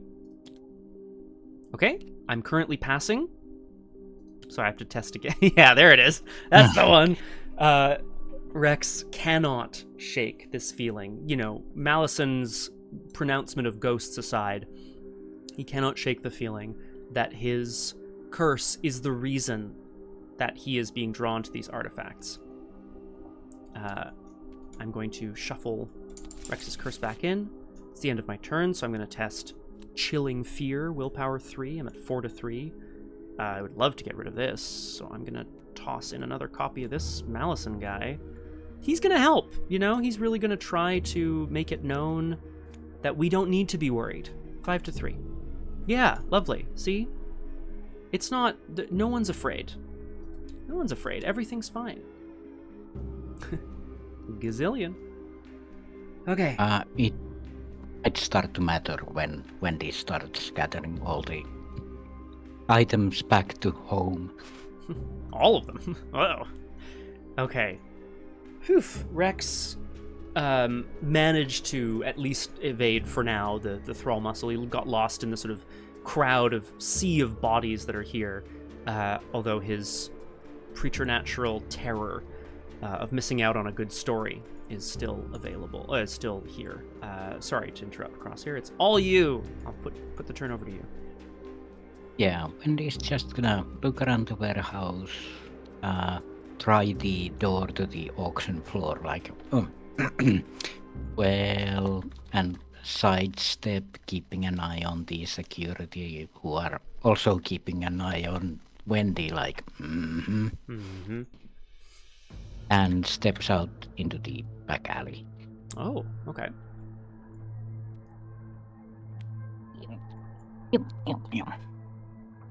Shipments are received into the warehouse from a dock connected to the alley. You're not sure, but you think you heard something suspicious out there. I think I heard something suspicious. Give me my knife. Oh, thank you. Back alley is used to load and ship goods to and from Brently's auction house. And it has a fast action, move to a connecting location. Perfect. So you can sneak on back into this dark alley if you so desire. Yeah. Wendy follows the noise at the dark alley because it usually means there's something good there. Oh, excuse me. Oh. Look, from you, this alley seems like a frightening place to be. For anyone who isn't Wendy. Right, no big deal. Siphon, take 1 horror, resign. This is more than you bargained for. So you can also get out this way. Oh, yep. We do have the muscle noticing Wendy. Mm-hmm. Hey, little girl, what are you doing here? Uh-oh. And Wendy is just going to evade. Like, oh no, just passing by. Oh, me? Oh, I didn't come out of the auction house. No, just having a look around. Have you seen my kitty? Yeah. Have you seen my little kitty cat? So it's 5 against 2. seems good enough. Mm-hmm. Yep, great even. No assets or events, but Wendy doesn't need them. She's just hanging out. And for my next trick, Wendy's amulet says, you may play an topmost event in your discard pile as if it were in your hand. Curiously, yes. Uh-oh. the topmost event in my discard pile is Waylay. This is true. It says, yeah, sorry, go ahead. Choose an exhausted non-elite enemy at your location and test agility X, where X is that enemy's evade value. If you succeed, defeat that enemy. Which is all, I mean, and also, of course, let's admire the art for a moment here. Wendy is still under surveillance is the only issue with this, I think, is that even though she's somehow out back here, I mean, to me, the security officers didn't follow her, but maybe she feels like she's under surveillance. Right. Just for now. Well, that's good, because I forgot to do something. Oh, okay. I forgot to do something. Oh, okay. But I could use it here. Because I do have a heroic blade, and they do have 3 health. They have 3 health, it's true.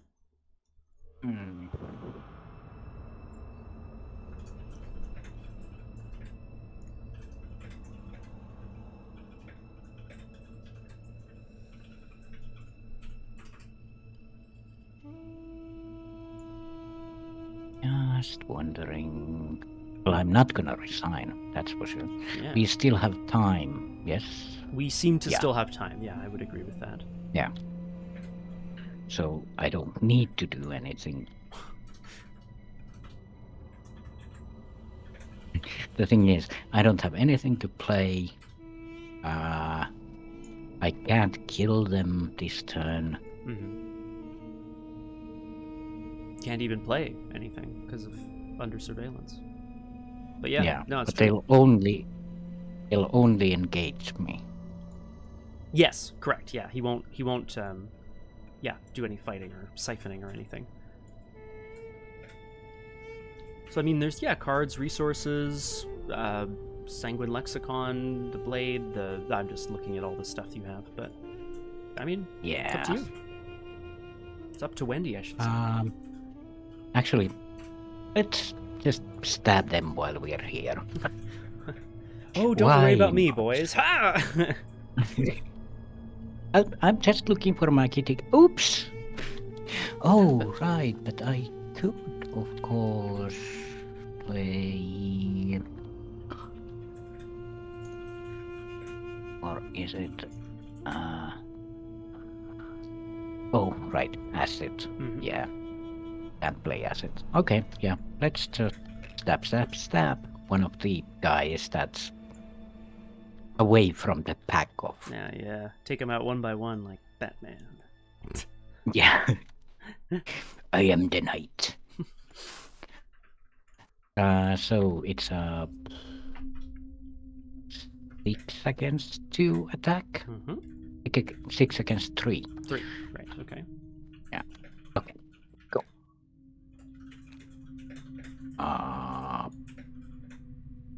-4 during fight or evade. Yeah, I forgot to do it again. Yep, if you wanted to, that's true. No, I forgot to play a card into the test. Ah, okay. But I failed. Yeah. Yeah, that does happen. Fine. All right. Fine. Okay. Well, that once again brings us around to the enemy phase. We've got Wendy out the back trying to pick off goons here as she sees the shinies. Rex trying to desperately avoid getting physically beat up. We look at ready thrall muscle enemies. They choose and defeat one guest or security at their location. And then they siphon, but yeah, I guess, they gain another. This doesn't stack though, so I don't. Yeah, just while they have a resource on it. Okay. Then, if there are securities and thralls at the same location, one of them gets shot, but I don't think there are right now. No. And then ready, unengaged thralls move once towards Dark Alley. So, if they are ready and unengaged, but the only one that is this guy. Rex may be celebrating for now, but there's a very mean-looking guy who kind of like crashes the door open and is just like, "What are you idiots doing? He's the problem!" Stomping towards Rex. Yeah, I like. It's quite movie-esque that every one of these trolls is trying to get Rex offed. And well, meanwhile, yeah. Wendy is going around just stabbing everyone and getting rid of them. and they don't exactly. She's overlooked often. Hi, Autumn. Welcome to Doomed. Wonderful to have you with us. I am joined today by the Crosshair. Hello. I'll just discard that because I won't be playing assets and events now. Pretty well, I'd say, Autumn. We managed to persuade David Brentley, the auction house owner, to open up the warehouse for us. And then when Wendy Adams went in to like have a look around for other shiny relics, found a bunch of corpses and a horrible man drinking blood from one of them, this thrall agent. Chaos has broken out in the auction house. We've got various goons trying to make off with some of the relics from the auction house. One of them is out in the back alley, but Wendy's got them under control because she stole a blade, you see. And Rex is currently... he thought he had gotten away from some thrall muscle, but unfortunately another one has just appeared. And starts, like, they grab him and start to sort of, beat his face up. I'm gonna take 2 damage from this guy, from this thrall muscle, which is fine. I mean, I'm not dead yet. Damage. That means sorry. You're right. Yeah. Siphon.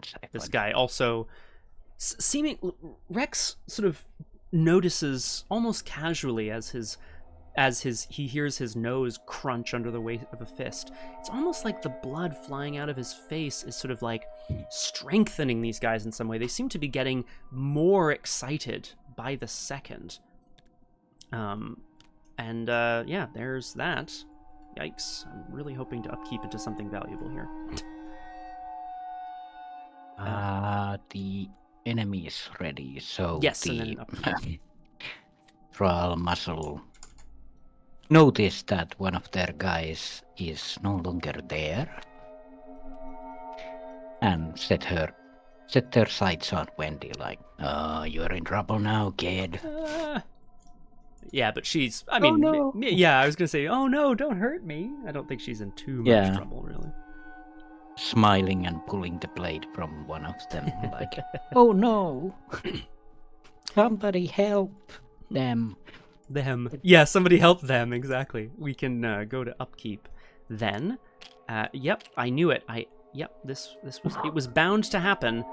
Rex, just at the moment when he thinks he can make some sort of play here, his curse rears its ugly head.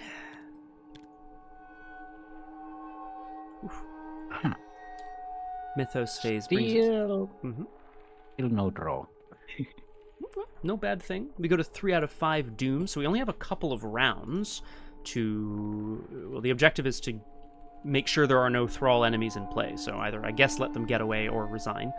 But Rex down here getting the snot kicked out of him on the auction floor. I'm going to draw an encounter card. It's under surveillance.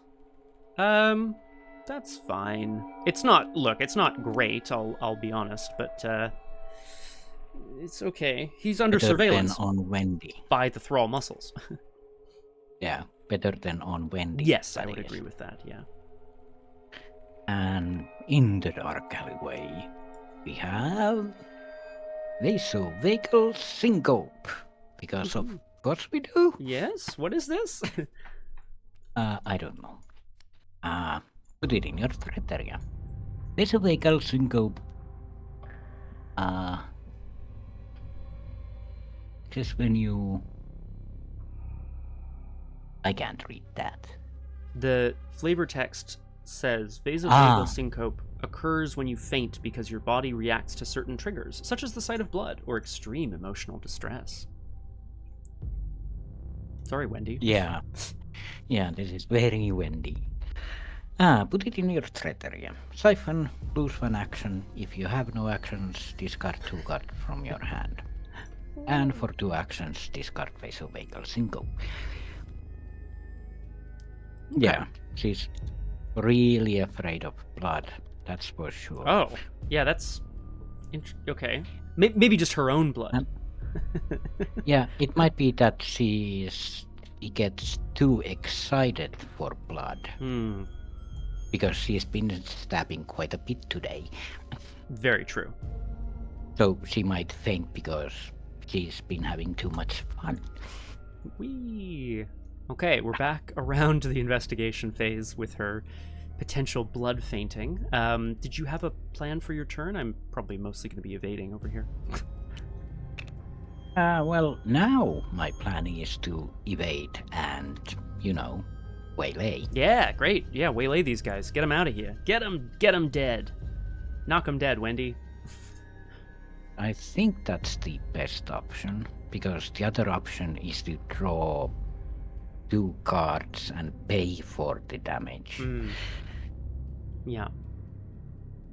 But drawing 2 cards out of 6 is a bit risky when I haven't drawn my main weakness yet. Exactly. And this way, waylay goes back in your draw pile, so maybe you'll see it again, and maybe that'll be nice. Yeah, I'm gonna try to evade straight up first time. They don't have a resource after all. Not these guys. So it's a 5. Actually, I'm gonna just quickly. Sorry, it's taking this while, but I'm just checking. Oh, just to see what other cards are in your discard pile, kind of thing. Yeah.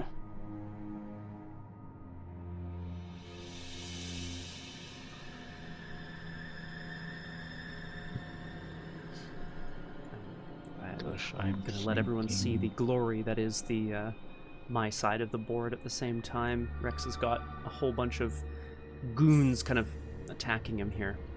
Maybe I can punch this guy to death? Probably not.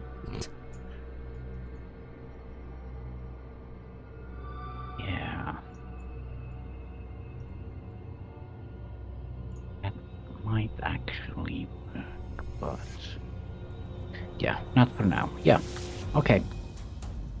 Wendy is just gonna, again, try to just step away and talk her way out of this huge group of angry people, like perhaps her cat is somewhere rattling around they haven't garbage bins. Yeah, they haven't seen the blade yet. Or maybe they have, but they're, maybe she's just carrying it. I don't know. Yeah. So 5 to 2, basic evade. Hey. Okay. Cool. So they are evaded, and now I'm not gonna move that artifact because I'm just going to waylay. Great. Yeah, they have 3 health. So waylay says choose an exhausted non-elite enemy at your location and test agility X, where X is that enemy's evade value, which is still 2. And I'm just checking that I don't have any events above waylay. No. It doesn't seem that way, yeah. So it costs 3 resources, and then hopefully you get to waylay them, as it points out here. Because I play the event, I will be using Wendy's amulet. Because I played, so yeah. So yeah, so it's as if it's in your hand, but it, obviously it wasn't in your hand. It's as if it were.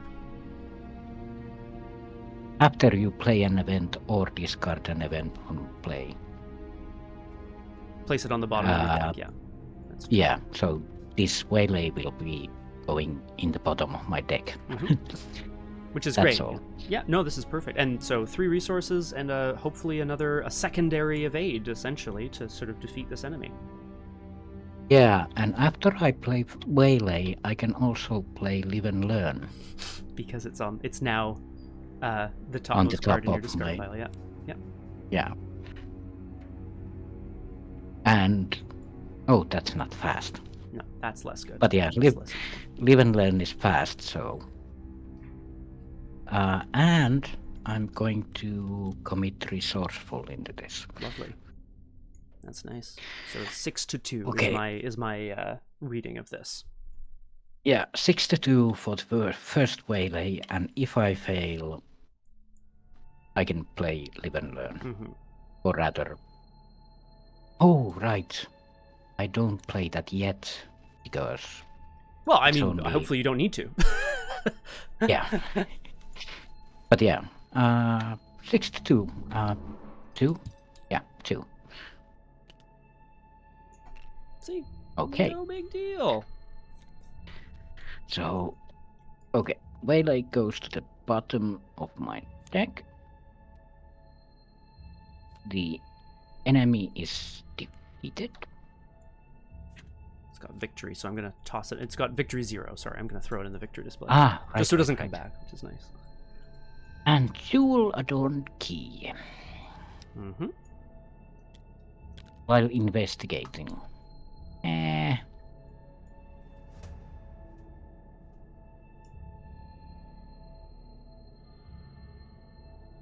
Discard a treachery card from play. Yeah. I'll just take it to my hand then. Okay.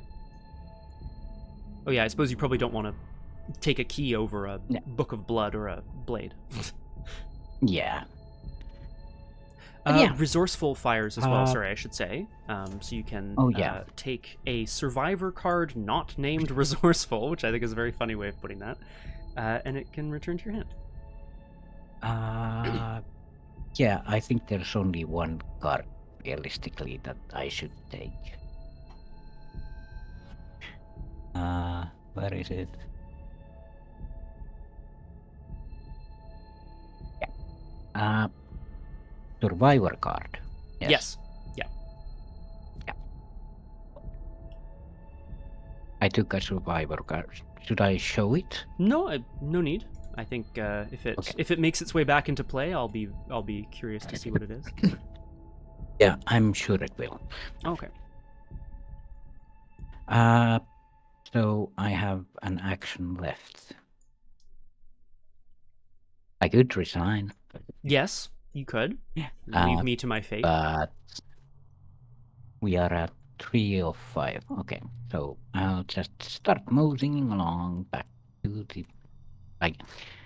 Well, I know that investigator seems like a bit of a doofus, but Hey, there might be more shiny things in here. You don't know. Yeah, but she's like almost taking her stuff and leaving, and Mother always said that we must help those that we can. All right, move to a connecting location. And Wendy just walks into the warehouse again, like, hello. Obviously, security's like trying to rope off all of the corpses and just trying to keep things under control. They're doing their best. I forgot my cat. My turn is going to be a bit more, a bit less flashy. There's a bunch of people trying to beat up Rex, so I'm going to try to evade one of them. He's cursed, so that's probably not going to help. Maybe I'll end up evading. Maybe I'll end up getting maybe I'll try to punch. I don't know. Who knows? Let's try to evade this Thrall Muscle, which is now has 3 evade. So I'm now at 3-3.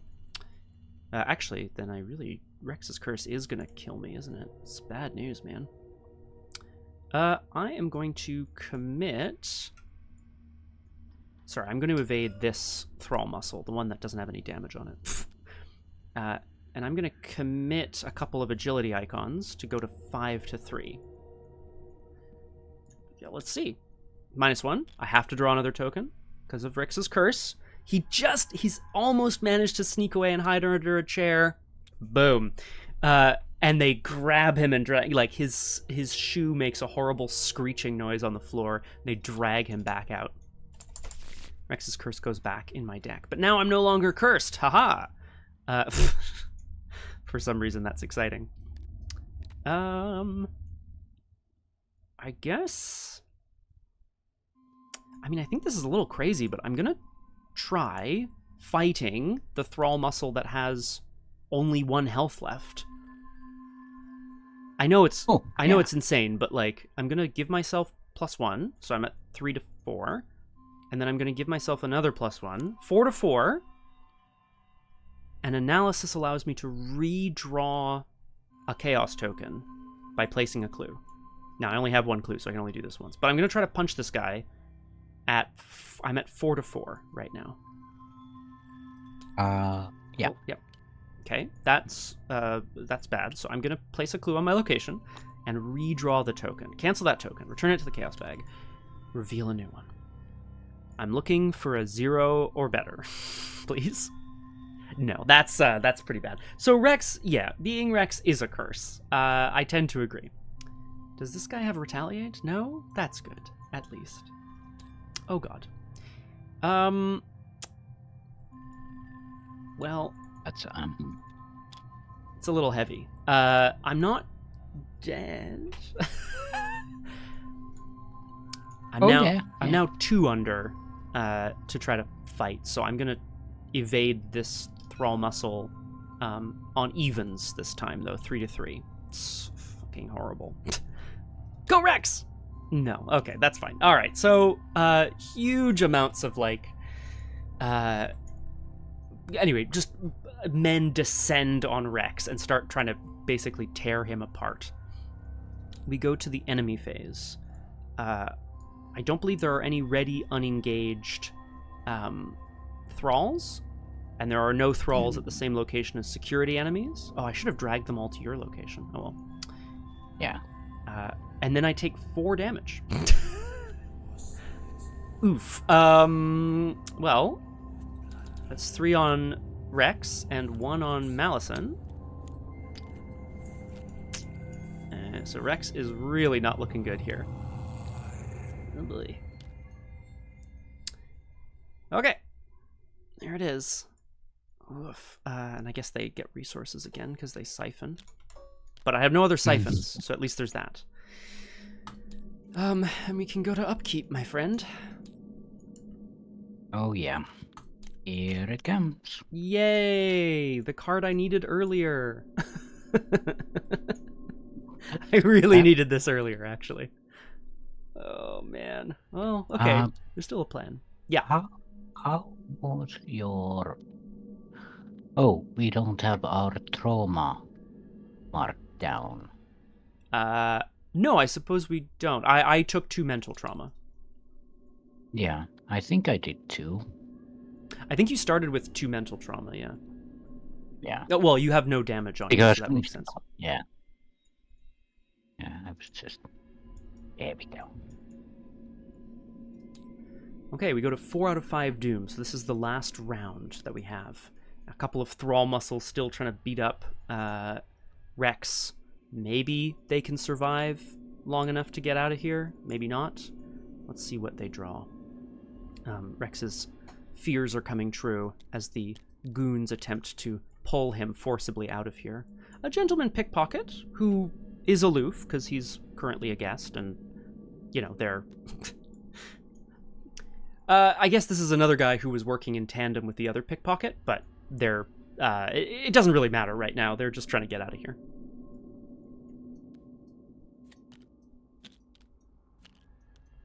That was, that's mine. And Wendy at the very eventful warehouse. And altercation. Yes, fight or agility. If you fail, take 1 damage and lose 1 action. Oh, that's not great. Well, I'm gonna really test not good, agility. actually, yeah. That's really not good. Agility test. 5 to 4.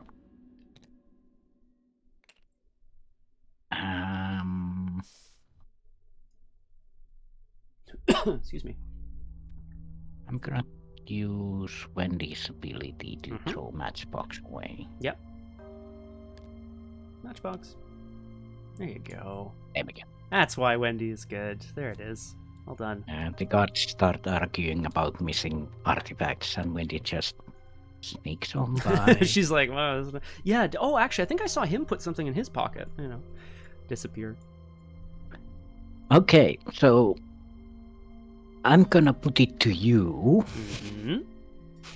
that if you can take out the damaged troll muscle, I'm pretty sure I can take out the other troll muscle. If Because- yeah, go ahead. Sorry. Because if I use Heroic Blade's 3-action fight ability, Mm-hmm. I'm pretty sure with Live and Learn agility added to the and Wendy's ability Mm-hmm. that I should be able to deal the 4 damage. That would be great. If you don't mind heroically rescuing me first, I would then have I think I'll have like a little it's not going to be a great window. The thing is I need clues to do damage and I don't have any right now, so I'd have to evade, and anyway, I have a plan, but if you don't mind taking on this one thrall muscle for me first, that would be even better. The thing is that I'm pretty sure I'm gonna succeed, Mm-hmm. which is like, yeah, but if you fail, that means we fail, because the agenda will advance and Wendy won't have time to resign. Yeah, my only here's my only I'll talk you through my plan of attack. The only plan that I have, I need to get clues off my location so that I can then play I've got a plan, which will hopefully fight and defeat the thrall muscle. In order to get clues, I need to not be engaged with any enemies because they'll hit me and I'll take an attack of opportunity. Oh, So my thought was, yeah, go ahead. I would be at your location, so I could also add tokens into your tests. That is true if you have, and good point, Flower Oh. August. Yes, it does. Oh, yeah. I have a lot of icons in my hand. Well, you don't have to show off. I'm just kidding. Oh, I'm just saying. Well, so you are right. If Wendy's there, then she can help, which would be quite nice. Yeah. And Flower is correct as well, which actually means that it's still good. So I mean, I would still be happy to have icons, but like actually that does kind of change things. I can start if you would like. I'm just thinking like I could use Sanguine Lexicon to kill the one of the troll muscle. Mhm. He's busy. And deal one. Well, yeah. Draw one card, discard up to 2. And- oh yeah, okay, go ahead. And deal 1 damage to the other troll muscle. Mm-hmm. And then I could use the Sanguine Lexicon again to do the same to the other troll muscle. Or your blade as well, right? Which is pretty good too. Yeah, but that has a possibility of failing. Sanguine Lexicon won't fail. Oh, but you have to exhaust Sanguine Lexicon to use it. Ah, right. Well, I mean, in that case, because it sounds like you have a couple of options, I could start and try to maybe beat this one goon, and then Yeah, you'll because- have a couple of options. Yeah, the 3 actions, it's pretty much a guaranteed kill, but Mhm.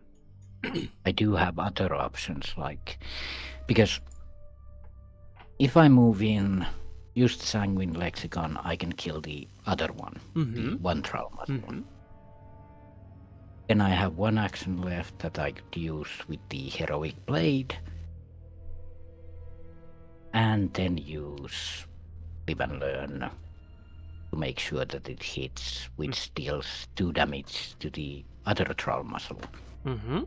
which is basically the same, but then I would be there to help you do the 1 damage.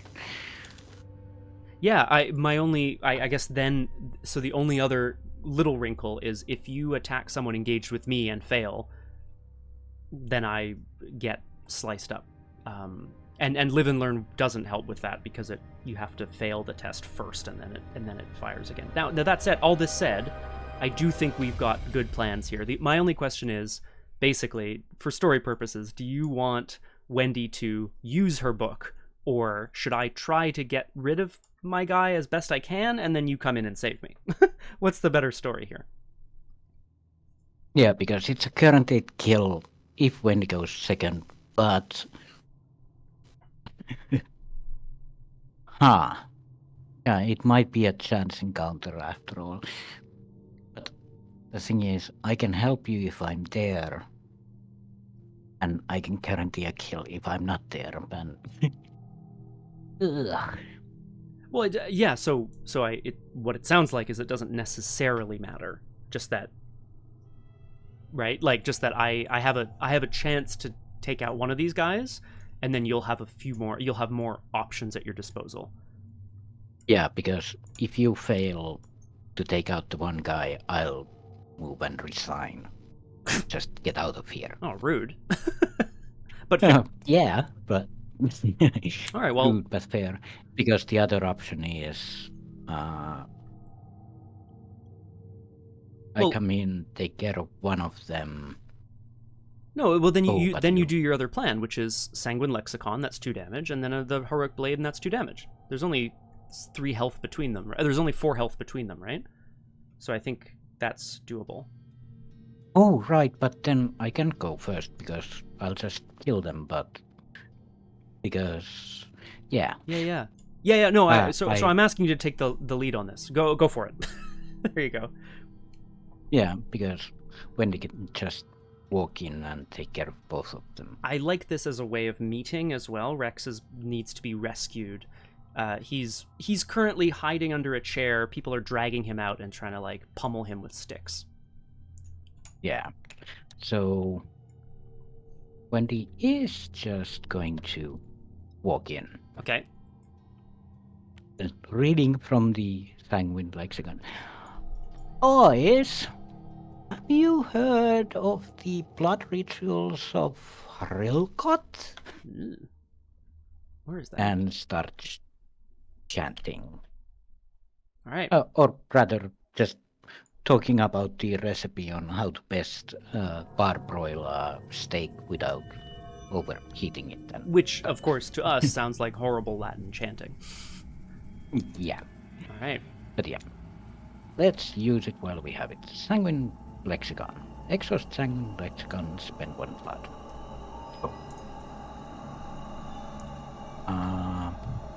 Draw a card, discard up to 2 cards from your hand. Okay, let's just draw. Phew. Few is right.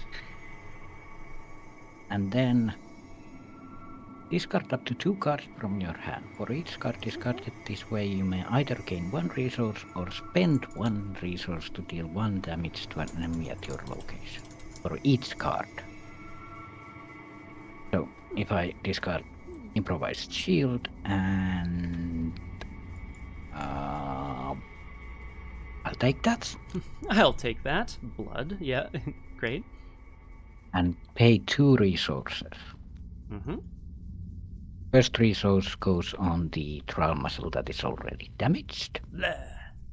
Which just the trial muscle goes poof in a misty red. Oh my god. Yes, sorry. His was the Crimson Veil. Crimson Veil. Yeah. And Wendy just picks up the Crimson Veil because it does happen. Mm-hmm. Like from the floating mist of blood, Wendy just with one hand just flows it over her shoulders like, I was looking for this one. God, she's collecting so many artifacts. And then looks at the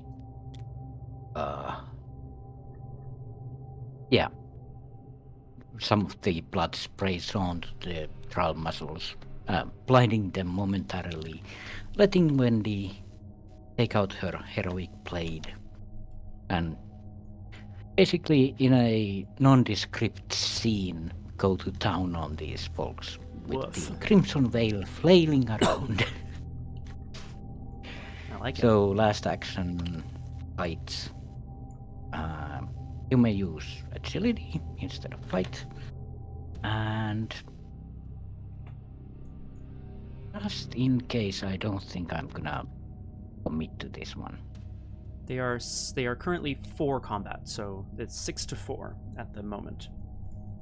6 to 4. Well, let's make it 8 to 4. Nice. Yeah, that should cover it. Mhm. -4 is the biggest one, yeah. So yeah, 8 to 4. Stab, stab, stab. I don't think so. No. No. Let's throw a makeshift trap away. Throw a makeshift trap at his head. Yeah. Like, Wendy has a moment of, is this the right thing to do? Stab, stab, stab. I think so. I think she does. Nah, they don't mind. There it is. And that's 2 damage. And the thrall muscles go poof. And Wendy just picks up a gilded skull from the remains, like just blows on it for a moment, and it doesn't go into play, but It could. sure. I mean, if you wanted it to. But yeah, it's it's either a into relic. play or in your hand. But it's your choice. Oh, right. Well, it doesn't matter because it doesn't have any blood.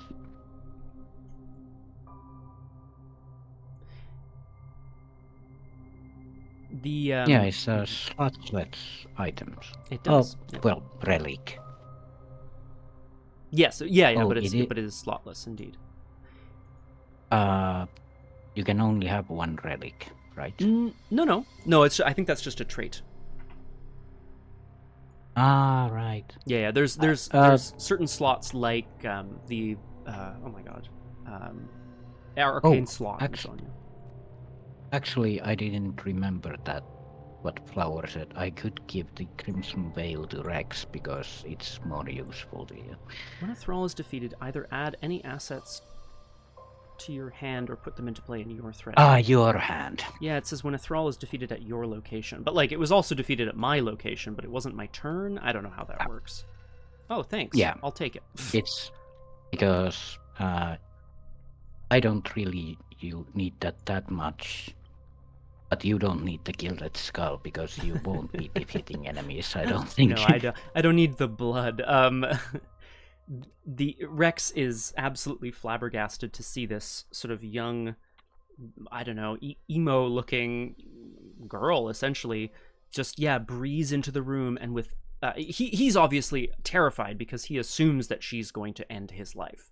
She just destroyed in a puff of blood. She's just like ended the lives of a number of men. But instead, I don't know, maybe extends her hand. Wendy is just handing Rex the Crimson Veil, like, I noticed you lost the auction for the grimoire, so I thought you might like this one. He shakily accepts it, and it's like, thanks. And blood dripping from everywhere. And then I believe we're, probably going to be walking out here. If there are no thrall enemies in play, immediately advance. The rest of the mysterious thugs slip away through the dark alley behind Brentley Auction House, where they're, bludgeoned to death by Wendy Adams. You look around and wonder how your life can ever be normal again. You make your way back to May O'Brien, laying on the warehouse floor as you hear the sirens of Arkham police arriving. The immediate threat is over, and as your adrenaline gives way to exhaustion, you're happy to let the police take over.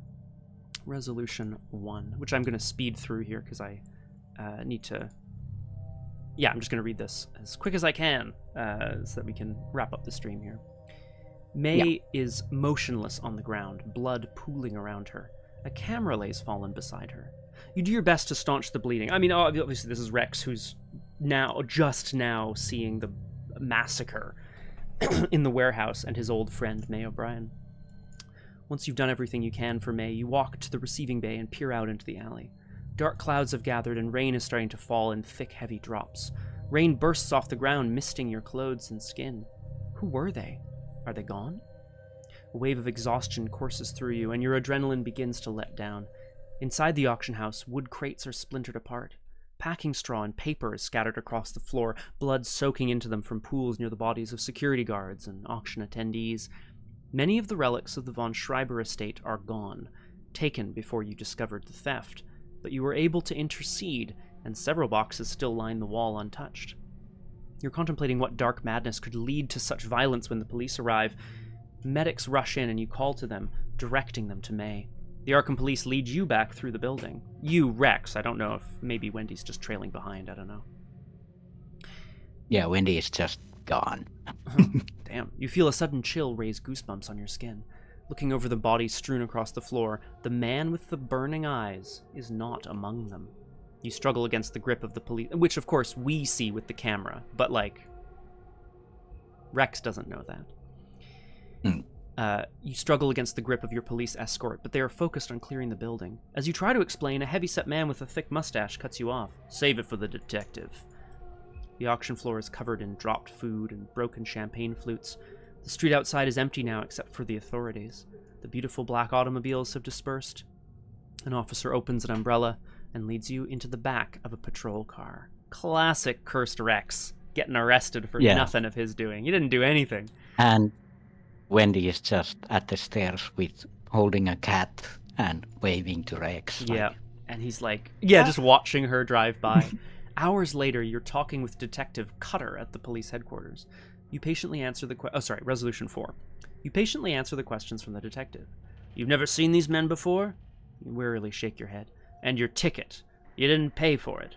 It's a press pass. Freedom of the press, you ever heard of it? Your press pass states that you're with the Arkham Advertiser, but that's not true, is it? He presses.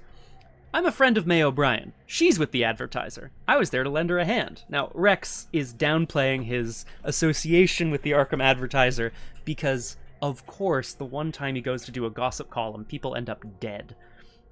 He's going to have a great byline for today. If any investigator ended the game with a skull token on their investigator card, proceed to Resolution 5. No. Otherwise, we didn't do anything. Read the following. After telling your story again, Detective Cutter tells you you're free to go. You're not sure he believes everything you said, particularly the stranger parts. Don't leave town, he says as you prepare to leave town. An officer hands you your bag with your things and offers to drive you home. Resolution 6. Oh, hello. Okay. You return home and lay down, exhausted. Your dreams are haunted by a pair of burning eyes and a horrible blood-covered grin. You read the paper the next morning, which of course Rex did not write. He was like, "Oh, this will be such a great article," and then someone swoops in and steals his thunder. Massacre at Brentley Auction House. Golden chalice, bejeweled crown, other exceptional antiquities missing. The story is sketchy and sensational, but the truly terrifying details are missing entirely.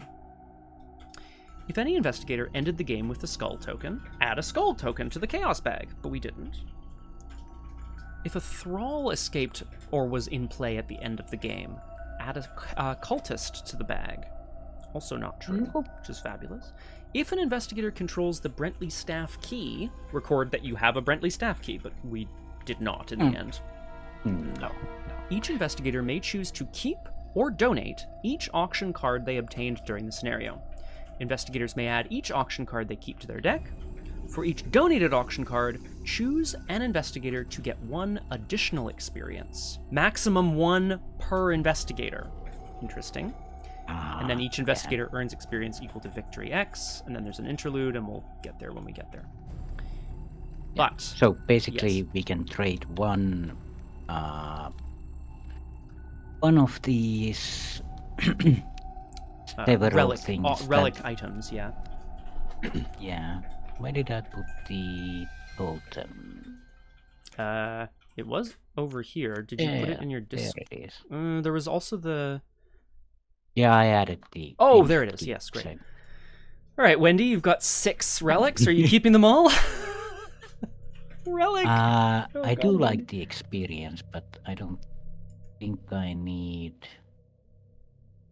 Because I couldn't give you any of these anyway. I don't Yes. think so. You could, for each donated card, choose an investigator to get 1 additional experience, max 1 per investigator. But it doesn't say that. Yeah, it doesn't say that we can trade them, to my understanding. Yeah. But like, yeah, I think your choices are donate 2 so that we each get 1 XP, or donate 1 and keep 5. Oh yeah, true. Well, I do have the amulet, so the Or keep all totem 6. is totem is Less useful. That's fair. Yeah, I'm keeping the top row, of course, obviously. Oof. Well, yeah, it's too good. Jewel adorned key. Ancient keepsake. It is draw 3, so. Mm-hmm. And it in theory, you could use it to soak the abandoned and alone horror. I don't know how useful that is to you. Yeah. It's also a necklace. Let's do. That's a +1 skill. That's not really needed. Mm-hmm. And the jewel adorned key. Investigation -1. Not really. Mm. The treachery thing is nice, but. Mm-hmm. Yeah, let's donate the. Wendy is just gonna go leave the jewel adorned key and the blessed totem at the university mailbox, I guess. That's very kind of her to donate so many of her non-family relics back to the museum. Yeah. And totally leaving a note that donated by the Adams family. And the Adams family alone. And the Adams family alone. So can I confirm what you're keeping then? I'll just make a note of it here. The Gilded Skull, Heroic Blade, Penguin Lexicon, and Ancient Keepsake. Ancient Keepsake, lovely. That gives us each 1 XP, very kind. And I think Rex was thinking of donating these things, but after seeing the extent of the destruction and devastation, he's hoping the lucky coin, in fact, brings him some luck, and that the Crimson Veil, as Wendy suggested, could maybe be used to, escape some of the danger. Escape some of the danger provided by these horrible thugs. And I'm going to keep these 2.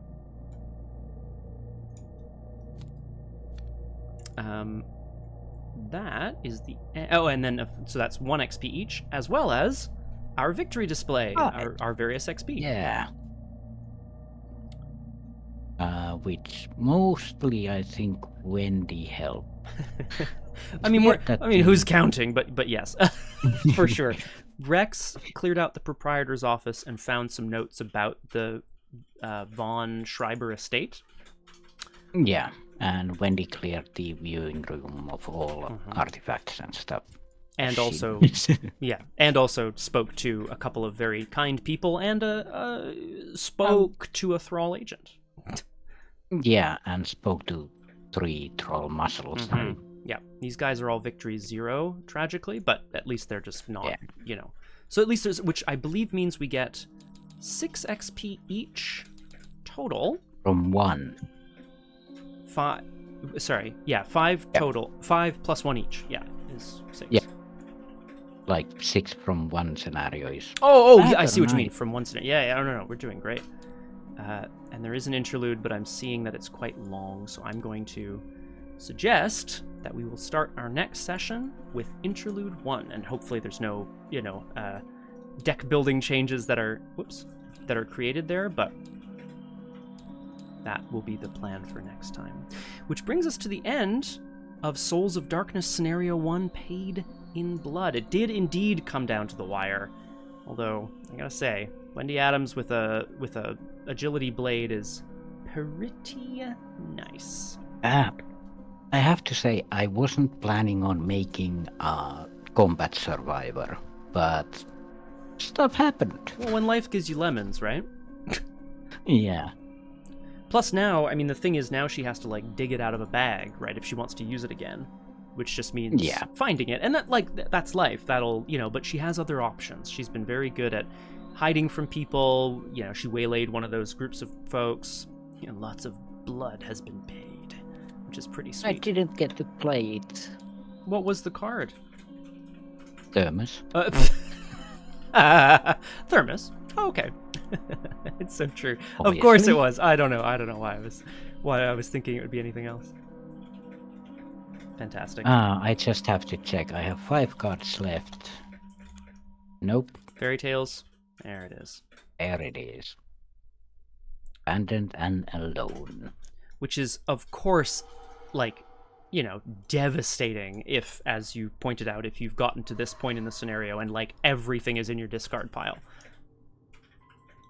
Yeah. I would have had 4 cards left. Yeah, cycle a couple of events back maybe, but yeah, otherwise, woof. Well, folks, I think this has been a great stream. I'm really excited about how the scenario played out, and Rex met Wendy under the strangest of circumstances. They've gone their separate ways. Rex is probably going to look into this assault on the auction house to see what kind of goons maybe stole these relics, and maybe he'll come across Wendy again. I imagine he will come across her again in the next scenario. You'll have to tune in next time on Doomed to find that out, though. I have to go and have some lunch. So, as pointed out, we've got Drew Crew in just over an hour's time over on Elizabeth's channel. Tomorrow on RPG Clinic is another episode of Montreal by Moonlight. That's our Werewolf 5th edition campaign. Come and join us for that, if you can. Of course, it's quite late for some folks. And I think that's all I have to say. So I'll thank you, Crosshair. Thank you so much. It's been a great time. Yeah, thank you. I didn't expect that we would queen sweep the whole scenario, but no, and I will say, me neither. But I had 1 health and 1 sanity left. We had one. I had 1 turn left, so we had just that. You were pretty healthy, so at least there was that. But it was down to the wire in a few ways, which was pretty cool. Yeah. Well, I think it's been really cool. So thanks, and of course, thanks to all of you out there in Chatland. If you're watching this on YouTube, throw me a comment, leave me a message, let me know that you are. I think it's really cool. And if you are here in chat or on YouTube, join the Discord, as Crosshair's put, so that you can talk about the upcoming Drowned City Investigator expansion as spoilers continue to drop for that. And I have to duck, so I will just say thanks again. We'll see y'all next time right here on Doomed. Bye-bye. Bye.